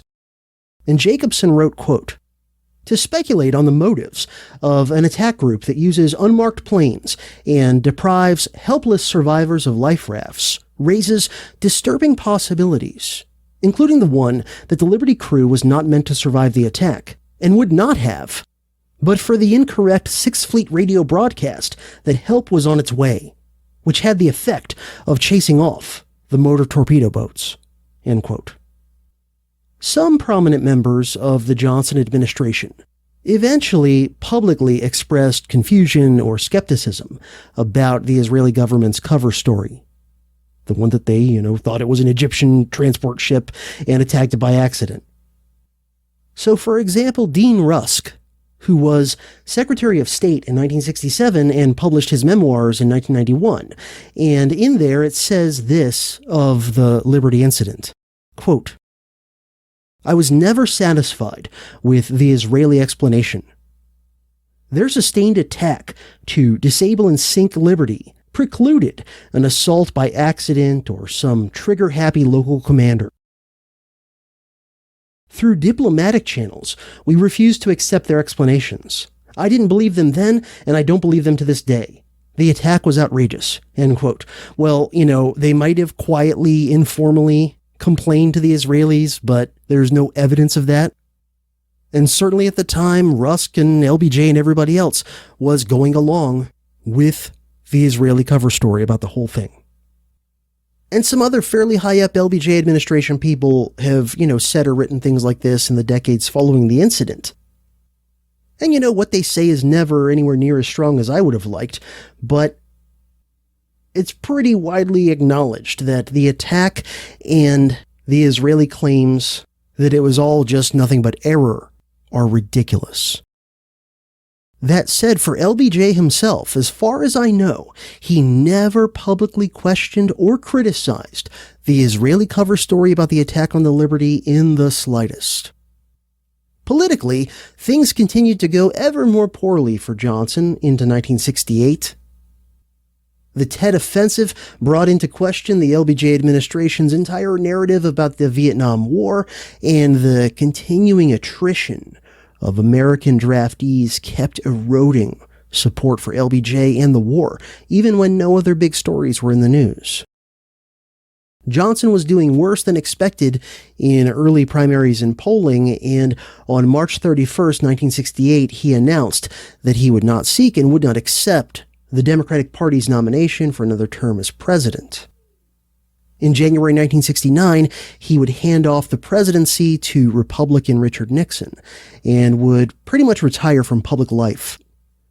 In January of 1973, almost exactly 4 years after leaving the White House, LBJ died at, believe it or not, just age 64. He looks and sounds so fucking old when you look at like old footage of him speaking or something like that. He was 64. He seems older by at least a decade, if not more. But I guess back then everybody was licking lead paint and, drinking water full of arsenic and whatever. In addition to drinking like a fish and chain smoking like a chimney. But there is one little interesting note to Johnson and the Liberty in regard to his few years post-presidency before he died. Johnson published sort of a political autobiography in 1971 that I believe was largely ghostwritten by Doris Kearns Goodwin. The book was called The Vantage Point: Perspectives on the Presidency, 1963 to 1969. Now here's something really interesting. Soon after the Liberty incident, back in, 1967, Lyndon Johnson falsely, and he would have definitely known it was false, falsely claimed to the press that 10 Americans had been killed and 100 had been injured. Now, those were lowball numbers. The real numbers, of course, were 34 killed, so more than 3 times what LBJ said, and 171 wounded, so nearly double what he said wounded. And again, at the time that LBJ said 10 and 100, he would have definitely known that was not true. Perhaps it's not surprising that a president would do something like fudge the numbers in the aftermath of an incident like this in order to, make it not look like as big of a deal as it was or as bad as it was. But what's really interesting is this. 4 years after the incident, in The Vantage Point, a book, by the way, in which there's almost nothing about the entire Liberty incident at all, other than, I think, like one paragraph. But in the one short paragraph, Lyndon Johnson, or his ghostwriter on his behalf, repeated the initial, long since by then publicly known to be untrue, figures for killed and wounded on the Liberty in 1967. Of 10 killed, 100 wounded. So there's Lyndon Johnson in his presidential memoirs, essentially.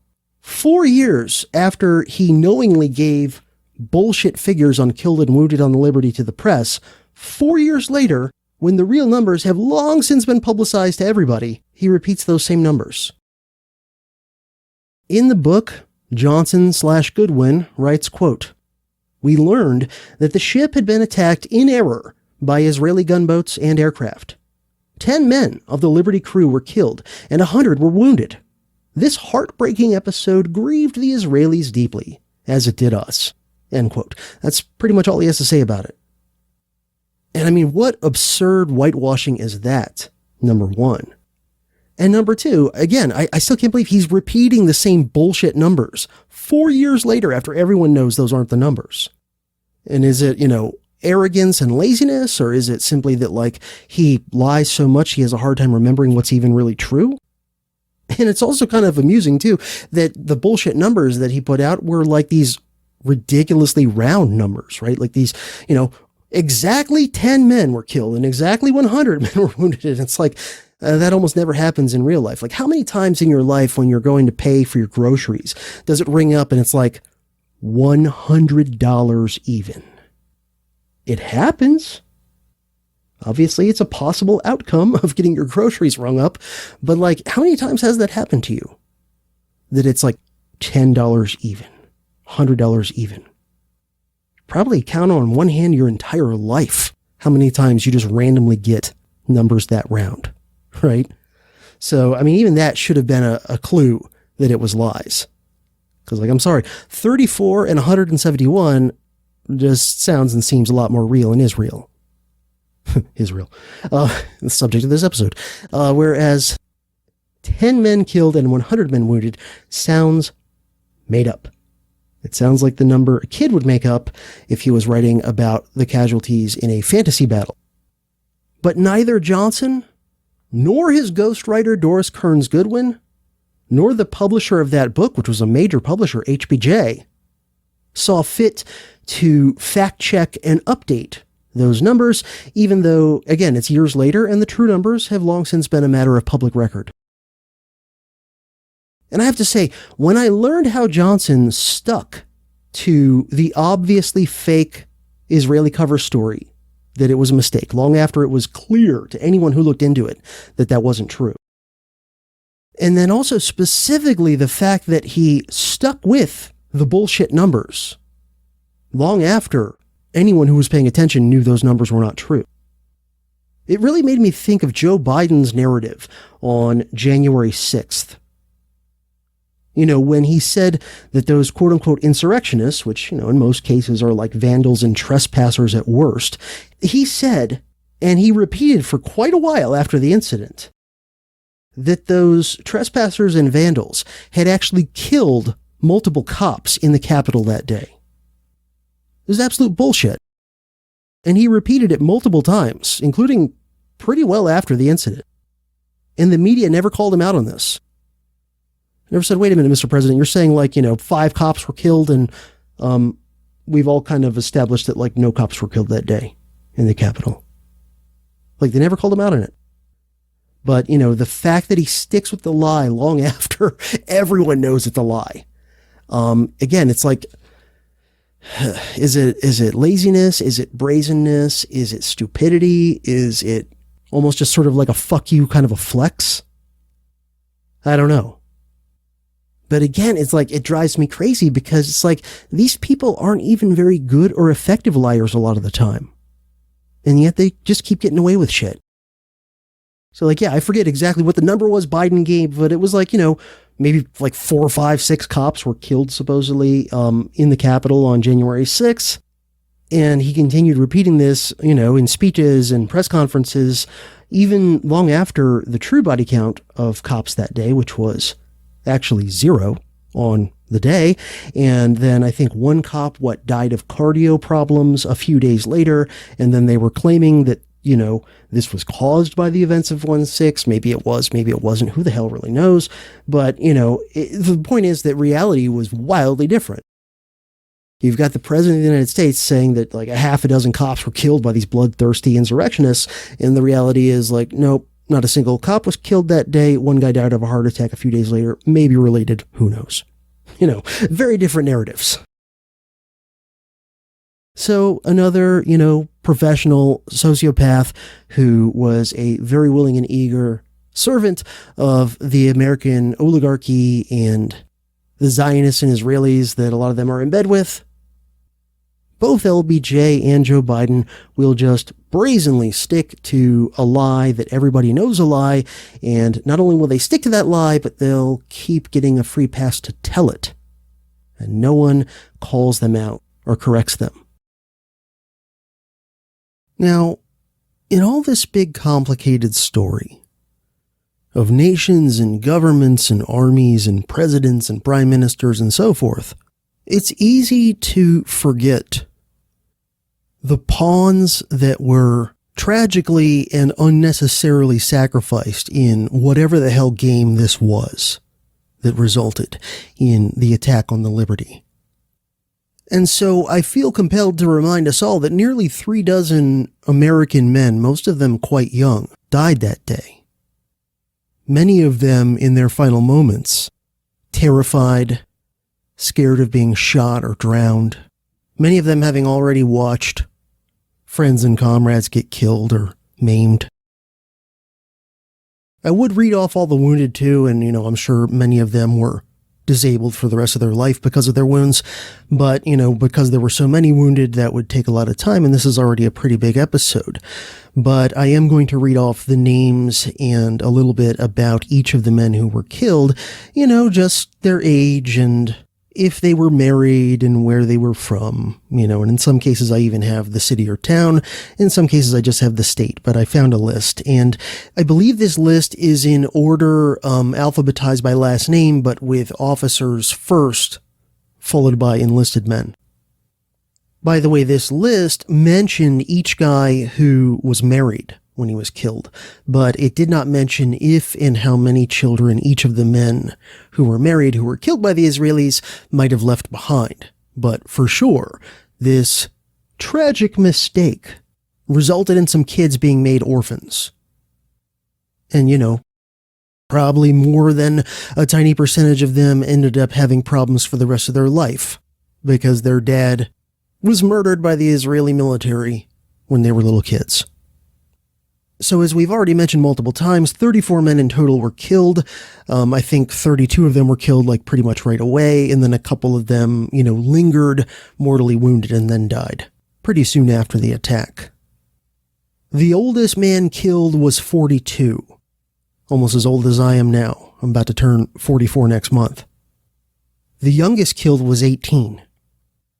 The average age of the men killed by the Israelis on board the Liberty was 23. 7 of the men who were killed were married. And like I said, presumably most, if not all of those married men also left behind some children. So here are the killed on the USS Liberty. Philip Armstrong, 37, actually born on the 4th of July, 1929. Married, from Detroit. James Pierce, 42, married, from North Carolina. Stephen Toth, 28, married, from San Diego. William Allenbaugh, 23, married, from Baltimore. Gary Blanchard, 20, from Wichita, Kansas. Alan Blue, 23, from Yakima, Washington. Francis Brown, 20, from Albany, New York. Ronnie Campbell, 24, from Sevierville, Tennessee. Jerry Converse, 23, killed, by the way, just a few days shy of his 24th birthday, from Pennsylvania. Robert Eisenberg, 22, St. Paul, Minnesota. Jerry Lee Goss, 26, from Indiana. Curtis Graves, 24, from Michigan. Lawrence Hayden, 19. He was actually just a week shy of turning 20, from Houston, Texas. Warren Hersey, 23, from Philadelphia. Alan Higgins, 19, from Massachusetts. Carl Hoare, 23, from Ohio. Richard Keene, 21, from New York. James Lanau, 20, from Missouri. Raymond Lynn, just 18, youngest man killed in the Liberty attack, would have turned 19, no joke, at the end of the month, from Ohio. James Lupton, 24, married, from Shreveport, Louisiana. Dwayne Margraf, 22, from Wisconsin. David Marlborough, 19, from Maine. Anthony Mendel, 22, from Waterbury, Connecticut. Carl Nygren, 22, from Pennsylvania. Jack Raper, 22, from Georgia. Edward Riemeyer, 21, from Pennsylvania.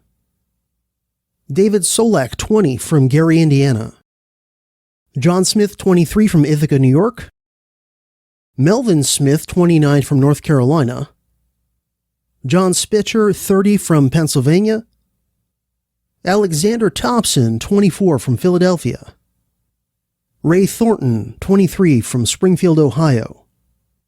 Philip Tiedka, 22, from Santa Cruz, California. And Frederick Walton, married, 31, from Niagara Falls, New York.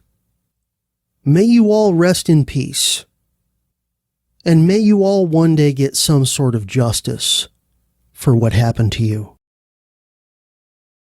Also keep this in mind. 1967 was near peak Vietnam.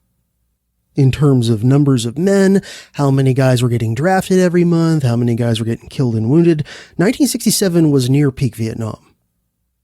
And like we've said, the war was already starting to be pretty darn unpopular. So, because of that, during this time, late 1960s, in the U.S. Navy, a lot of the younger guys would be guys who were basically doing, I don't really know a term for it, so I made one up, soft draft dodging. And by the way, I don't mean any moral implications in my usage of it. I don't mean to denigrate people for doing this. I don't blame anyone one bit for doing whatever.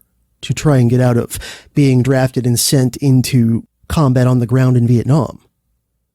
But during the peak time of Vietnam, young guys were like breaking down the door to volunteer for the Navy. And a lot of these were not guys who ordinarily would have volunteered for any kind of military service, but basically they'd volunteer for the Navy in order to avoid being drafted into the Army or the Marines. Because in the Navy, unless you had really bad luck and you got posted on one of those little river boats or something like that, most likely the odds were in your favor that you were nowhere near as likely to end up in real danger in combat in Vietnam if you were a low-level enlisted sailor as you were if you were a low-level enlisted soldier or Marine. So in other words, this means that most likely some significant proportion of the younger men who were killed and wounded while on board the Liberty that day were guys who probably weren't all that crazy to be in the military or to go to war in the first place. They were basically, many of them, not all, presumably, but many of them, were guys who had largely joined the U.S. Navy in order to avoid being sent into an active war zone in Vietnam. But unfortunately, thanks to the scheming of Israeli officials and military commanders, and possibly at least some American leaders too, those young guys, many of whom had signed up for the Navy to try to avoid Vietnam, got sent like sacrificial lambs into a one-sided massacre in the Mediterranean. So we're close to done. In putting together this episode, I was trying to make it relatively quickly by my standards, which, I'm very meticulous and slow and also sometimes a little bit disorganized, let's be honest. And so it generally takes me a long time to, research any complex topic and put together an episode covering it to my satisfaction. And with this episode, I want to say explicitly that I'm not saying that this is my final word on the USS Liberty incident and all that. Instead, what I'm trying to do with this episode is to give you the main points of the story, of what happened, of relevant backstory and context, and the way it was dealt with in the aftermath. But by no means am I saying or implying that this episode is exhaustive or comprehensive. There's all sorts of details and things that I didn't get into here because of time, both how much time I could put into prepping for the episode and, doing research and notes, and then also how long the episode itself is going to be. I wanted this to be one episode, not a series. I've got, other stuff going on that I'm still, series I'm still working on other topics. So I didn't want this to balloon into a whole series. But overall, I'm pretty happy with how this turned out, and I hope you enjoyed it as well. But another thing that I'm not really giving anything close to a final answer on, and that I'm, admittedly would have to do a fair amount of additional research beyond what I've already done for this episode, which has been, quite a lot, to have a really strong opinion on, is the question of, really at the end of it all, why was the Liberty attacked in the way that it was? And then, the obviously relevant corollary to that, which is, why did Lyndon Johnson and the U.S. government largely just kind of let them do it and even actively help them cover it up after the fact? What the hell was really behind all this? Why did this happen? And I'm sorry, but the Israeli explanation that this was just a case of mistaken identity, and they thought it was an Egyptian transport ship that looked nothing like the Liberty, and, never mind that the Liberty was definitely flying U.S. flags during the whole thing. And I think even at this point, and there's way more, by the way, there's way more, little bits of evidence and little footnotes and things that we could run through that just, the idea that this was a mistake on the part of the Israelis is just so overwhelmingly absurd and contradicted by mountains of evidence that I don't think anybody who's not just, a paid shill for the Likud party could take seriously for 2 seconds the idea that they attacked the Liberty by accident, by mistake. So, As of this recording, I believe there are two explanations for why this happened that fit what we do know for sure. So if the official Israeli, and at least for a while, U.S. government explanation of this was a tragic error, if that's just so preposterous in light of all the evidence we have that it shouldn't even be given a moment of serious consideration, then the question turns into, why did the Israelis, knowing full well, as we know they did, what the Liberty was, that it was an American ship and what ship it was and what it was doing, etc., why would they still attack it? And by all appearances, make a serious effort to sink it and annihilate the crew. By the way, ADHD brain side note, I used the word annihilate. I did not use the word decimate. Little stupid pet peeve of mine is when people say decimate when they mean annihilate. And I admit it is a nitpicky thing, and it is the result of me being a history dork for most of my life. But I know that decimate means to kill a tenth of something, to reduce it by 1/10. So when you say, oh, this can decimate the enemy, it's like, okay, it can knock out 10% of them. That's good, but, it's not a super weapon. Usually I think people mean annihilate when they say decimate. But anyway, by all appearances, the Israelis were trying as hard as they could to just wipe the Liberty out, and only called it off at the last minute because they thought U.S. fighters were inbound. So why on earth would they attack an American vessel like this and almost sink it? So the first explanation that I think was first put forth by James Bamford, maybe someone else put it out there first, I'm not sure, but it's the one that he has in his book, Body of Secrets, which is a history of the NSA. His overall theory is that the Israelis attacked the Liberty knowing it was an American ship and what ship it was and what it was up to and everything, but that they attacked it without LBJ having any kind of prior knowledge that they were going to attack it. In other words, the attack on the Liberty was in no way planned ahead of time, but it was instead ordered by somebody in the Israeli chain of command, kind of on the fly, because of what we mentioned before, that they were worried that the Liberty was accumulating in their electronic surveillance proof of the Israeli war crimes that were happening at the time on shore, closest land to the Liberty there at El Arish.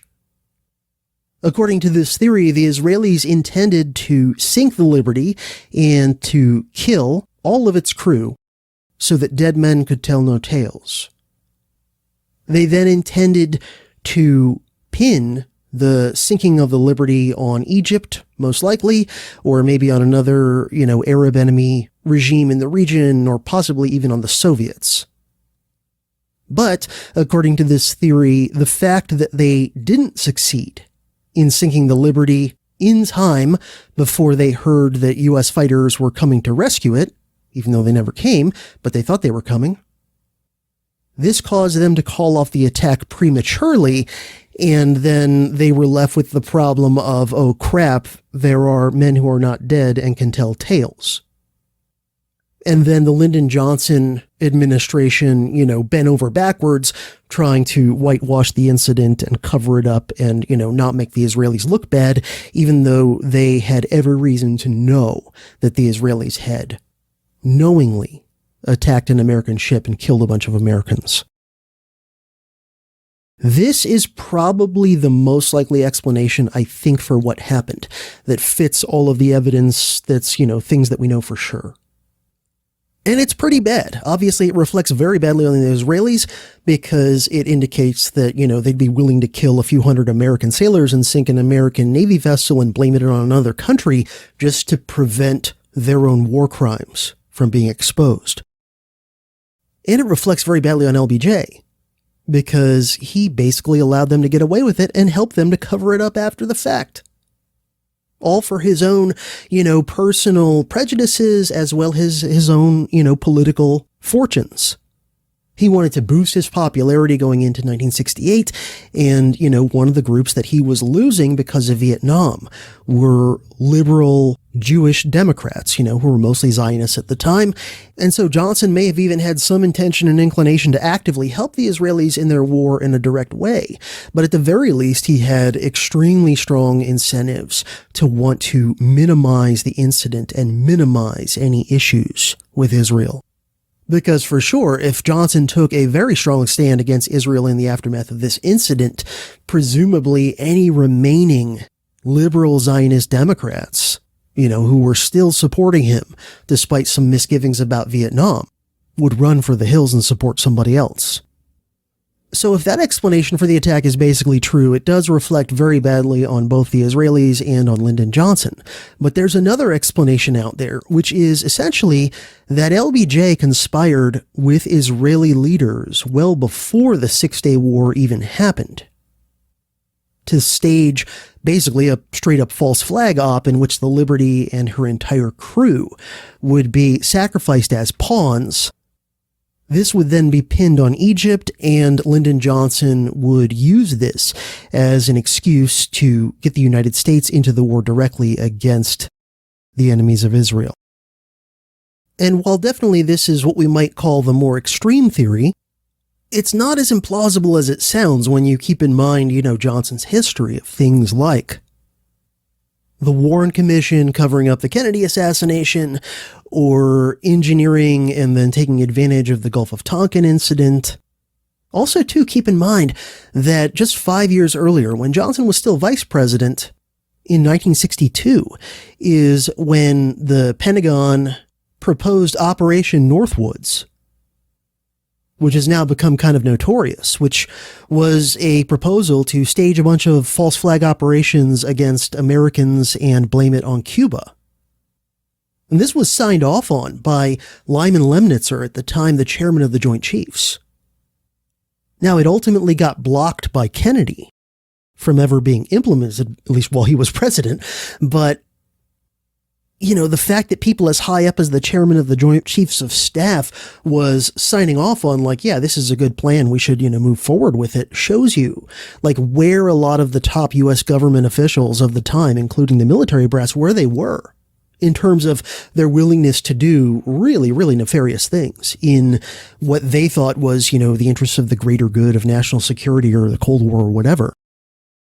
And I don't know if anybody knows, whether Johnson, as vice president, had any inkling of Northwoods. I doubt he did, just because he was, sort of on the outs with the Kennedys a lot of the time. But I'm not so sure that he would have been as quick to, veto the whole thing as Kennedy was. I think at the very least he would have given it more serious consideration. But a lot of the evidence for this theory concerns a discovery made by a Liberty survivor named James Ennis. So he was doing research actually at the LBJ Library in Austin, Texas, and he just happened by luck to stumble across a document that had been misfiled that had some minutes for something called the 303 Committee for April 1967.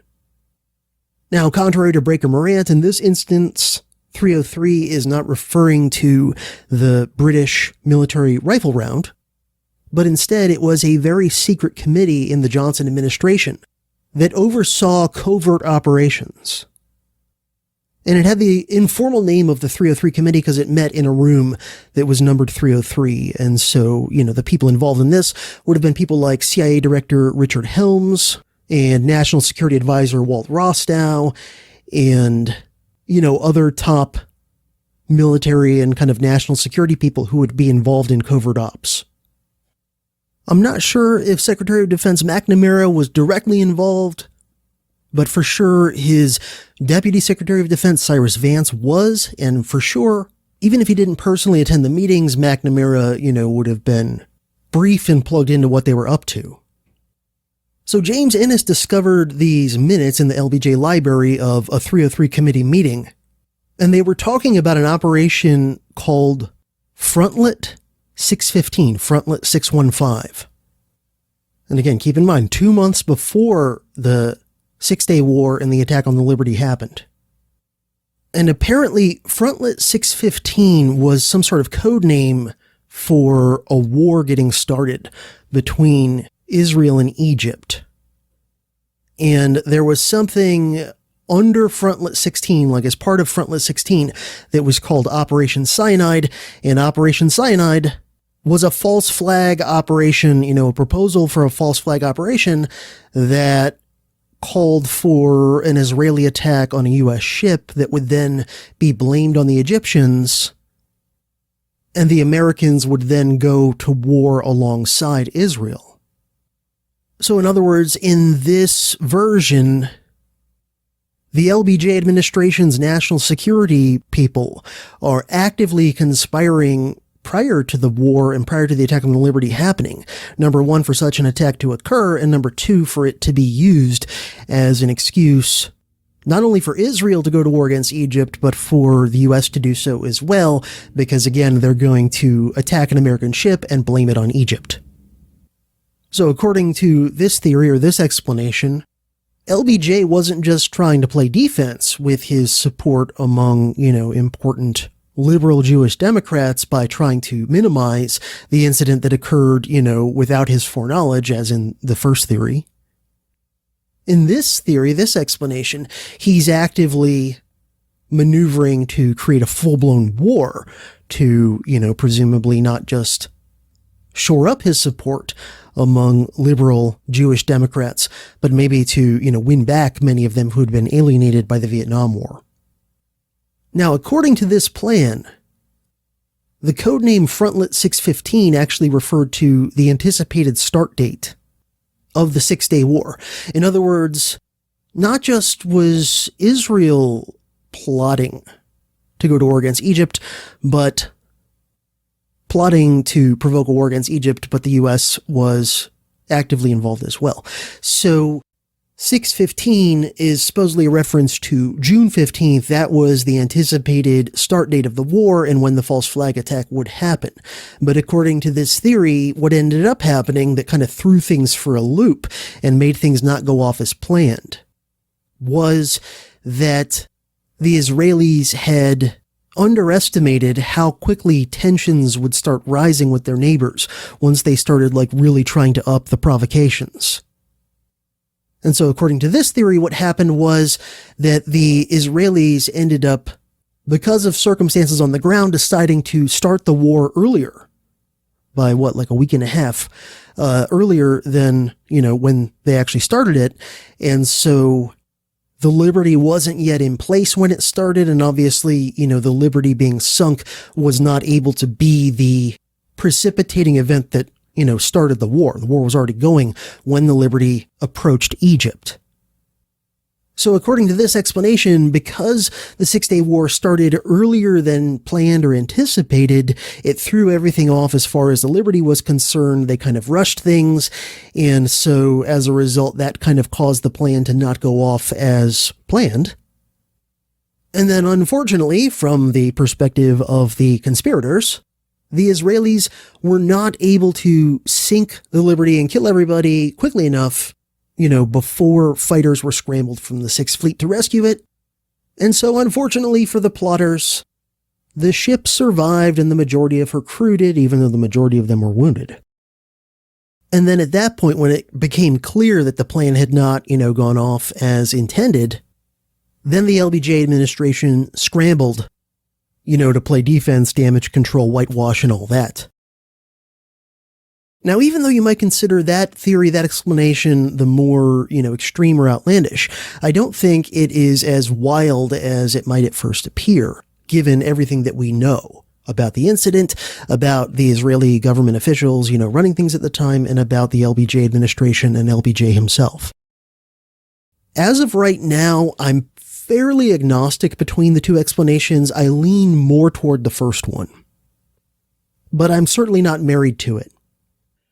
I think in general, I lean more toward it just sort of prejudicially, just because it's the kind of less extreme example, or theory, I should say, which doesn't necessarily mean that it's the right one, but it means that, it's the one that is slightly less distant let's say, from the official explanation. It's still, pretty far from it, and it still reflects very badly on the Israelis and on LBJ. On the second one, and, getting into Frontlet 615 and Operation Cyanide, I certainly am open to that version of, how and why this really happened. But I've just got to be honest and say, as of this recording, I have not done enough really digging into the nitty-gritty details on that to have a real solid opinion one way or the other on, if that's the real explanation, that the whole thing was planned as a false flag from the get-go with the active participation of the Johnson administration. And I will say, as of this recording, I have not I haven't spent a huge amount of time looking, but a little bit of time. I have not found a full text PDF somewhere of this 303 committee meeting minutes to actually, look at the documents in their full context and really try and figure out, what I think about what they're really saying. So it's certainly possible that if I got my hands on those and, had a chance to read them with everything in full context, it might nudge me one way or the other in terms of what I think about Frontlet 615 and Operation Cyanide. And I'll also mention, there is a book out there about all this that I have not had time to read, but if I ever do return to the Liberty as a podcasting topic, I will definitely make sure to read, by then. And that is, there's a British researcher, I think he's maybe a journalist by background, named Peter Hunnam, and he made a little documentary. He's a British guy. He made a documentary and wrote a book about the attack on the USS Liberty. I have not read his book on the Liberty, but I have watched, and I actually own a copy of the documentary he made, which is called Dead in the Water, which is pretty good. It's pretty good. It's worth watching. It doesn't have everything in it by a long shot, but it's pretty good. And it's very, very provocative. And just to give you a sense of what a badass I was when I was a community college history professor, I used to show that documentary in U.S. history too, whenever we had time, just as a case study of hey, you've been told since you were, toddlers that Israel is our best friend and ally in the world. What the hell's up with this? What do you think about this incident? But anyway, Peter Hunnam, the guy who made Dead in the Water, also apparently, maybe a decade ago or so, published a book specifically about Operation Cyanide that's called Operation Cyanide: Why the Bombing of the USS Liberty Nearly Caused World War III. Again, as of this recording, I haven't read it. Could totally, nudge me one way or the other or change my perspective on things, I admit. But for sure, the second explanation, the more extreme one, is, more disturbing, not just because it means that Johnson, actively participated to set the whole thing up, ahead of time with premeditation. But it would also mean that Johnson and his Israeli co-conspirators, if this theory is true, were not just being cheap with the lives of those American sailors, but they were, gambling very riskily with life on Earth. Because if the U.S. had in fact gone directly to war against Egypt during the 6 Days War, there is a strong possibility one way or another the Soviets may have gotten involved. Whether anyone intended that to happen or not. Because like I said, the Soviets were increasingly tight with Nasser's government at the time, and there definitely were, significant Soviet military resources in the overall region at the time. So if the second theory is correct as to why this all happened, Johnson is even more of a reckless, conscienceless sociopath than I already thought he was, which is saying something. So yeah, the second theory, the one, put forward by Philip Nelson in Remember the Liberty, is obviously the one that puts the Israelis and LBJ in the worst light. But the first take, the one of James Bamford, that, the Israelis decided to attack the Liberty on the fly to try and prevent them from picking up evidence of war crimes, still puts both parties in question. The Israeli government and the LBJ administration in a horrific light. Just, maybe at most you could say marginally a little bit less bad. Because there's not as much, cold-blooded premeditation beforehand. It's more people responding to things on the fly, now admittedly in horrible ways. But at the end of the day, if either of these two explanations or theories I've just run through is even close to the real whole truth about what really happened and why, then either explanation means this. 1. The Israeli government had no real qualms about attacking a U.S. Navy vessel and attempting to sink it and kill its entire crew and attempting to cover it up and blame it on another government that is an enemy of theirs that didn't actually do it. And second, whether LBJ had foreknowledge of the attack and or may have even had a hand in conspiring with the Israeli government to set it up, again, gotta mention, certainly not beyond the pale considering LBJ's actions in regard to the Gulf of Tonkin incident. Or if, on the other hand, the attack really did take LBJ and his national security team by surprise, once the attack was was happening, LBJ would prefer it. The President of the United States would prefer that the Israelis sink the ship and kill the crew than embarrass an ally, as he said.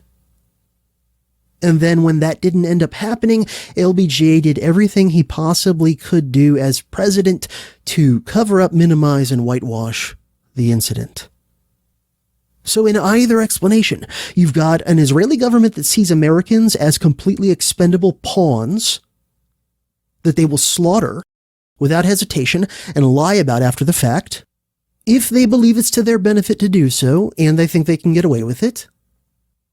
And you've got a president with no hesitation about placing the interests of a foreign government ahead of the lives of American sailors, and also the millions of dollars of equipment on the Liberty paid for by American taxpayers, for that matter. In other words, the Israeli government is nothing remotely resembling a great friend and ally to the United States. Instead, the truth is that the relationship is one in which the Israeli government very cynically, psychopathically, Machiavellianly, if we can really, butcher the English language, they exploit and use the U.S. government for their own purposes. And LBJ is basically a traitor to his country. The USS Liberty story is one that, like with the JFK assassination, or 9/11, or the Jeffrey Epstein case, among many others, we will probably never know the full, complete truth. And for the same reasons. Because too many people in power in the present have a strong vested interest in keeping the general public from ever knowing the full truth about these things. Plus, the more time goes by after they happen, the more, witnesses and documents and anything else that might, give you some idea of what really happened disappear, whether through purposeful destruction or through just the natural ravages of time. Still, as of this recording, roughly 2/3 of the way through 2025, 48 years later, there has been no real justice and no real truth and reconciliation over the Liberty incident. Most top people in the U.S. government of both parties remain vehemently uninterested in looking into the matter or, trying to expose anything or get to the bottom of anything. And if you think the Trump administration has any interest whatsoever in digging into the truth about the Liberty, I think that you are on some very, very powerful drugs. And the same is true of plenty of other top politicians in recent history, as well as, ones that are still around. So, for example, I mentioned that John McCain III, right, the guy we all think of when we hear John McCain, that Arizona senator, I mentioned that he spent decades, one of the many things he was doing as a senator was making sure that his father's, his father, the admiral, his father's handiwork in covering up the Liberty attack was not undone. And he's not the only one, of course. Plenty of people throughout Congress and the executive branch and the administrative state, right, the deep state, plenty of people in all those places to this day want to keep the USS Liberty incident from being even just widely known among the American public. Because if people knew even just the basic broad bullet points of this story, I think most patriotic Americans who are not ardent Zionists are going to be enraged. And rightly so, in my opinion.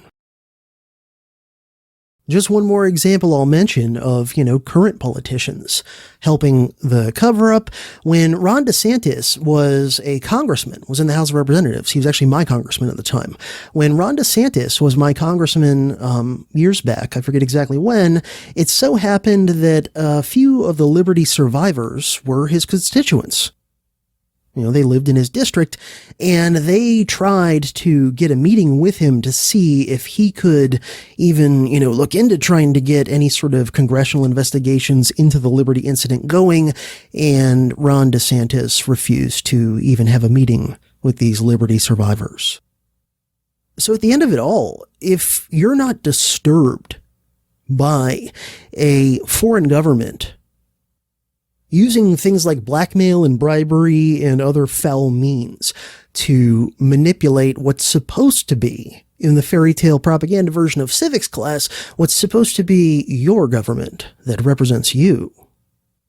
And a tiny little foreign country that has a lot fewer people than many American states, using absolutely sociopathic means to control our own government.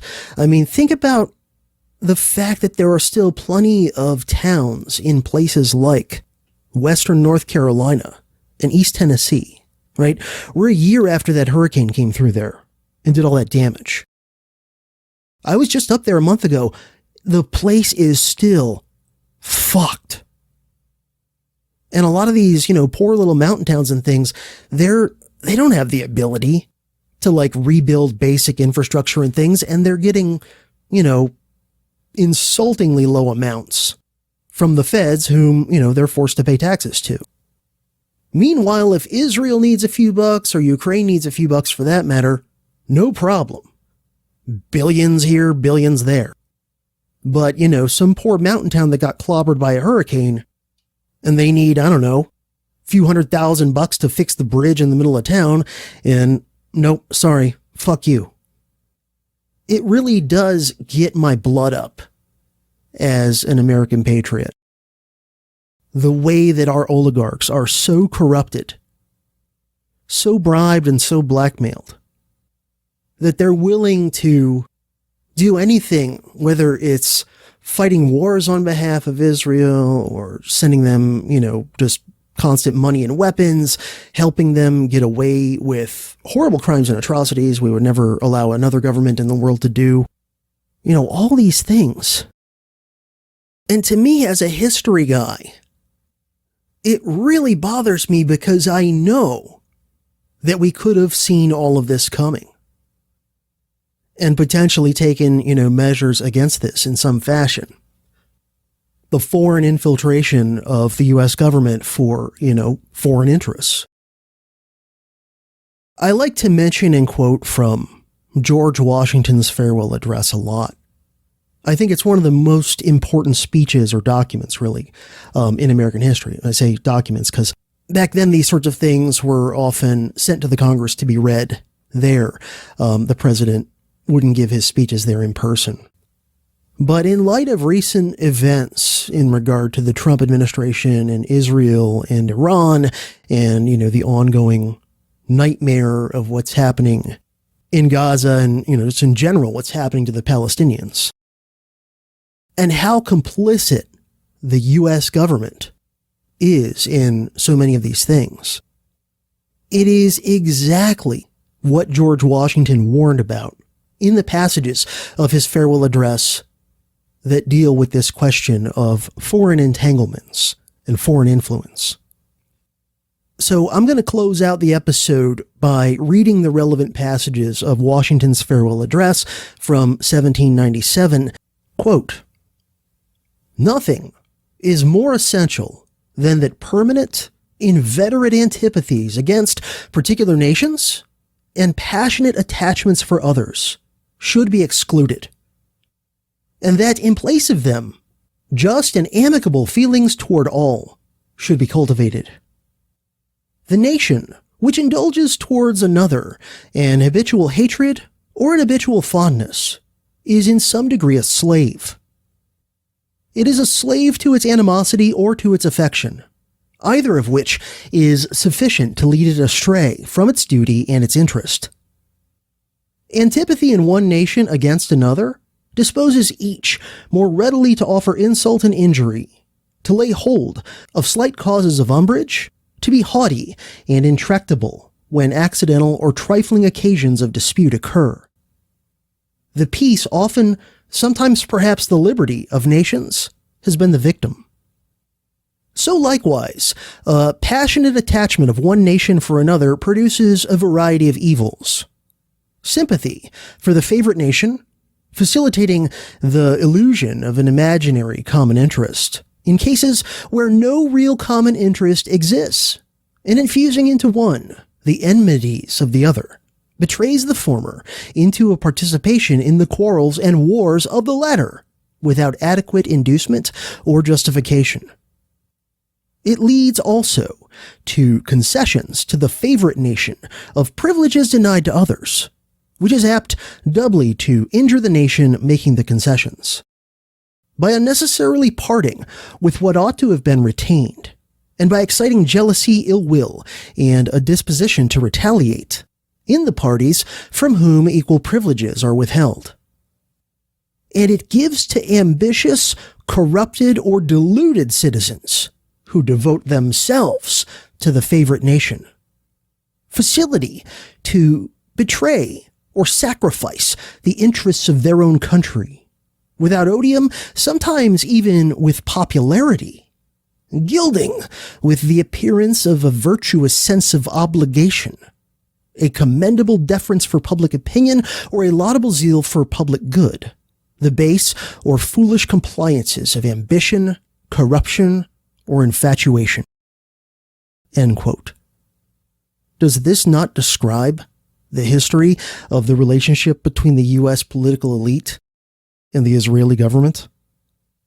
Back to Washington, quote, "As avenues to foreign influence in innumerable ways, such attachments are particularly alarming to the truly enlightened and independent patriot.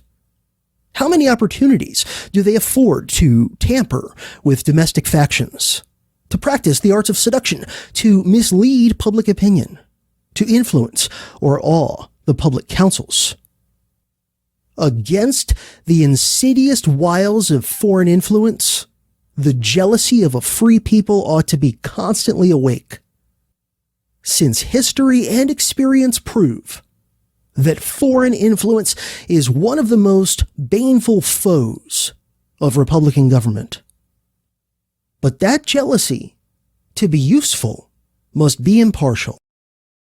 Else it becomes the instrument of the very influence to be avoided, instead of a defense against it. Excessive partiality for one foreign nation and excessive dislike of another cause those whom they actuate to see danger only on one side, and serve to veil and even second the arts of influence on the other. Real patriots, who may resist the intrigues of the favorite, are liable to become suspected and odious." End quote. Yeah, like being called anti-Semitic and neo-Nazi if you have any criticisms of the Israeli government's policies? Yeah.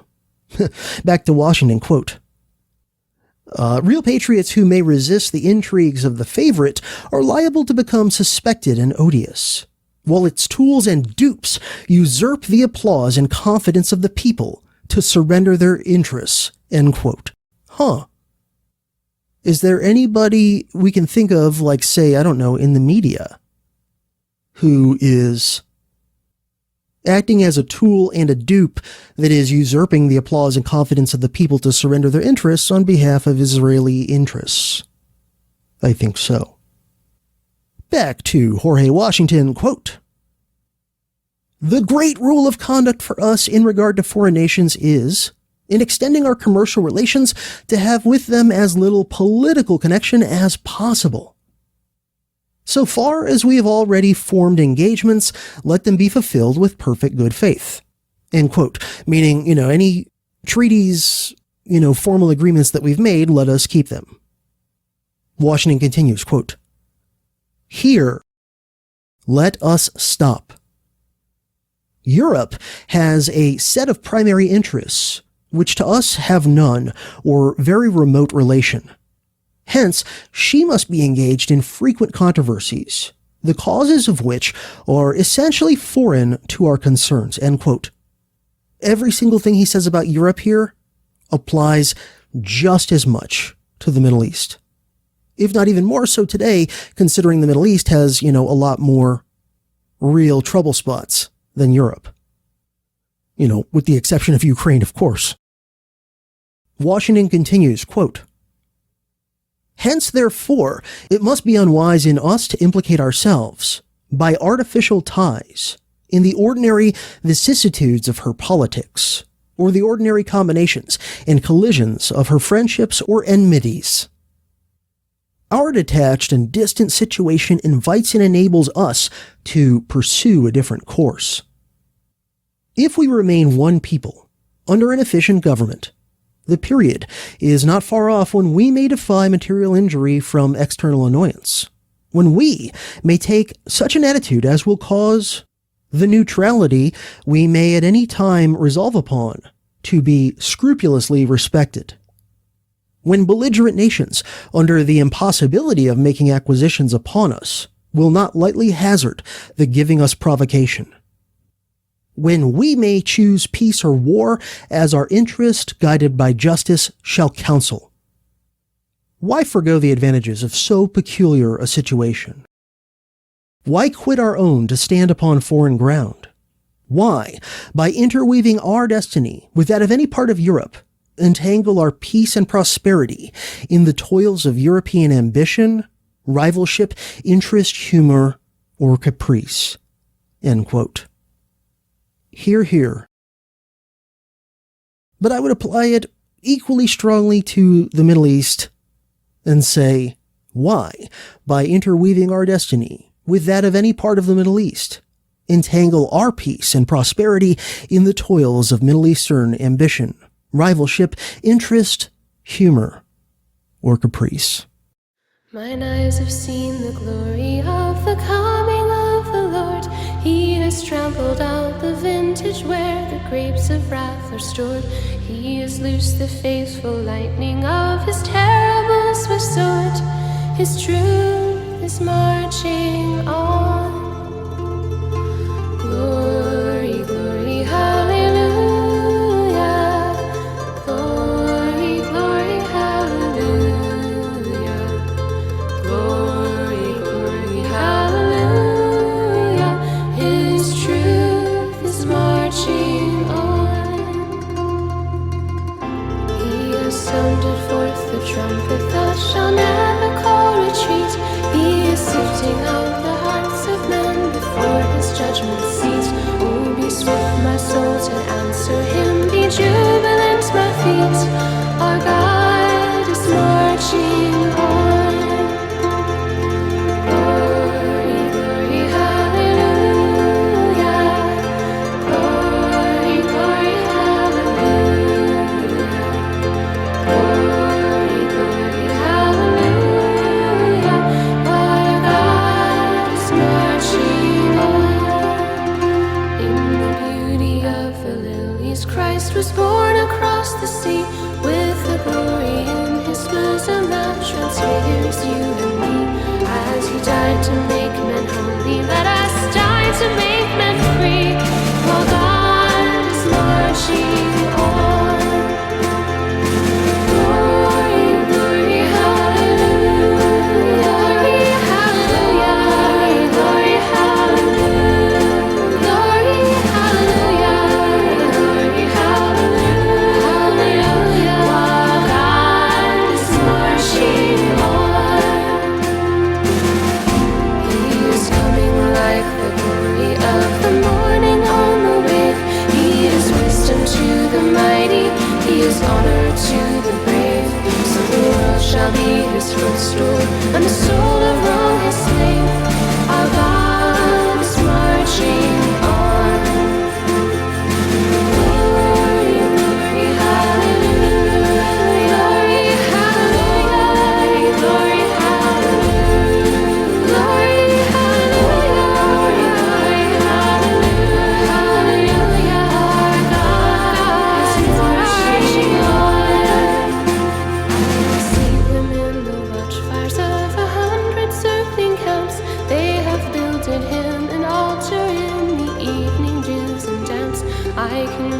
righteous sentence by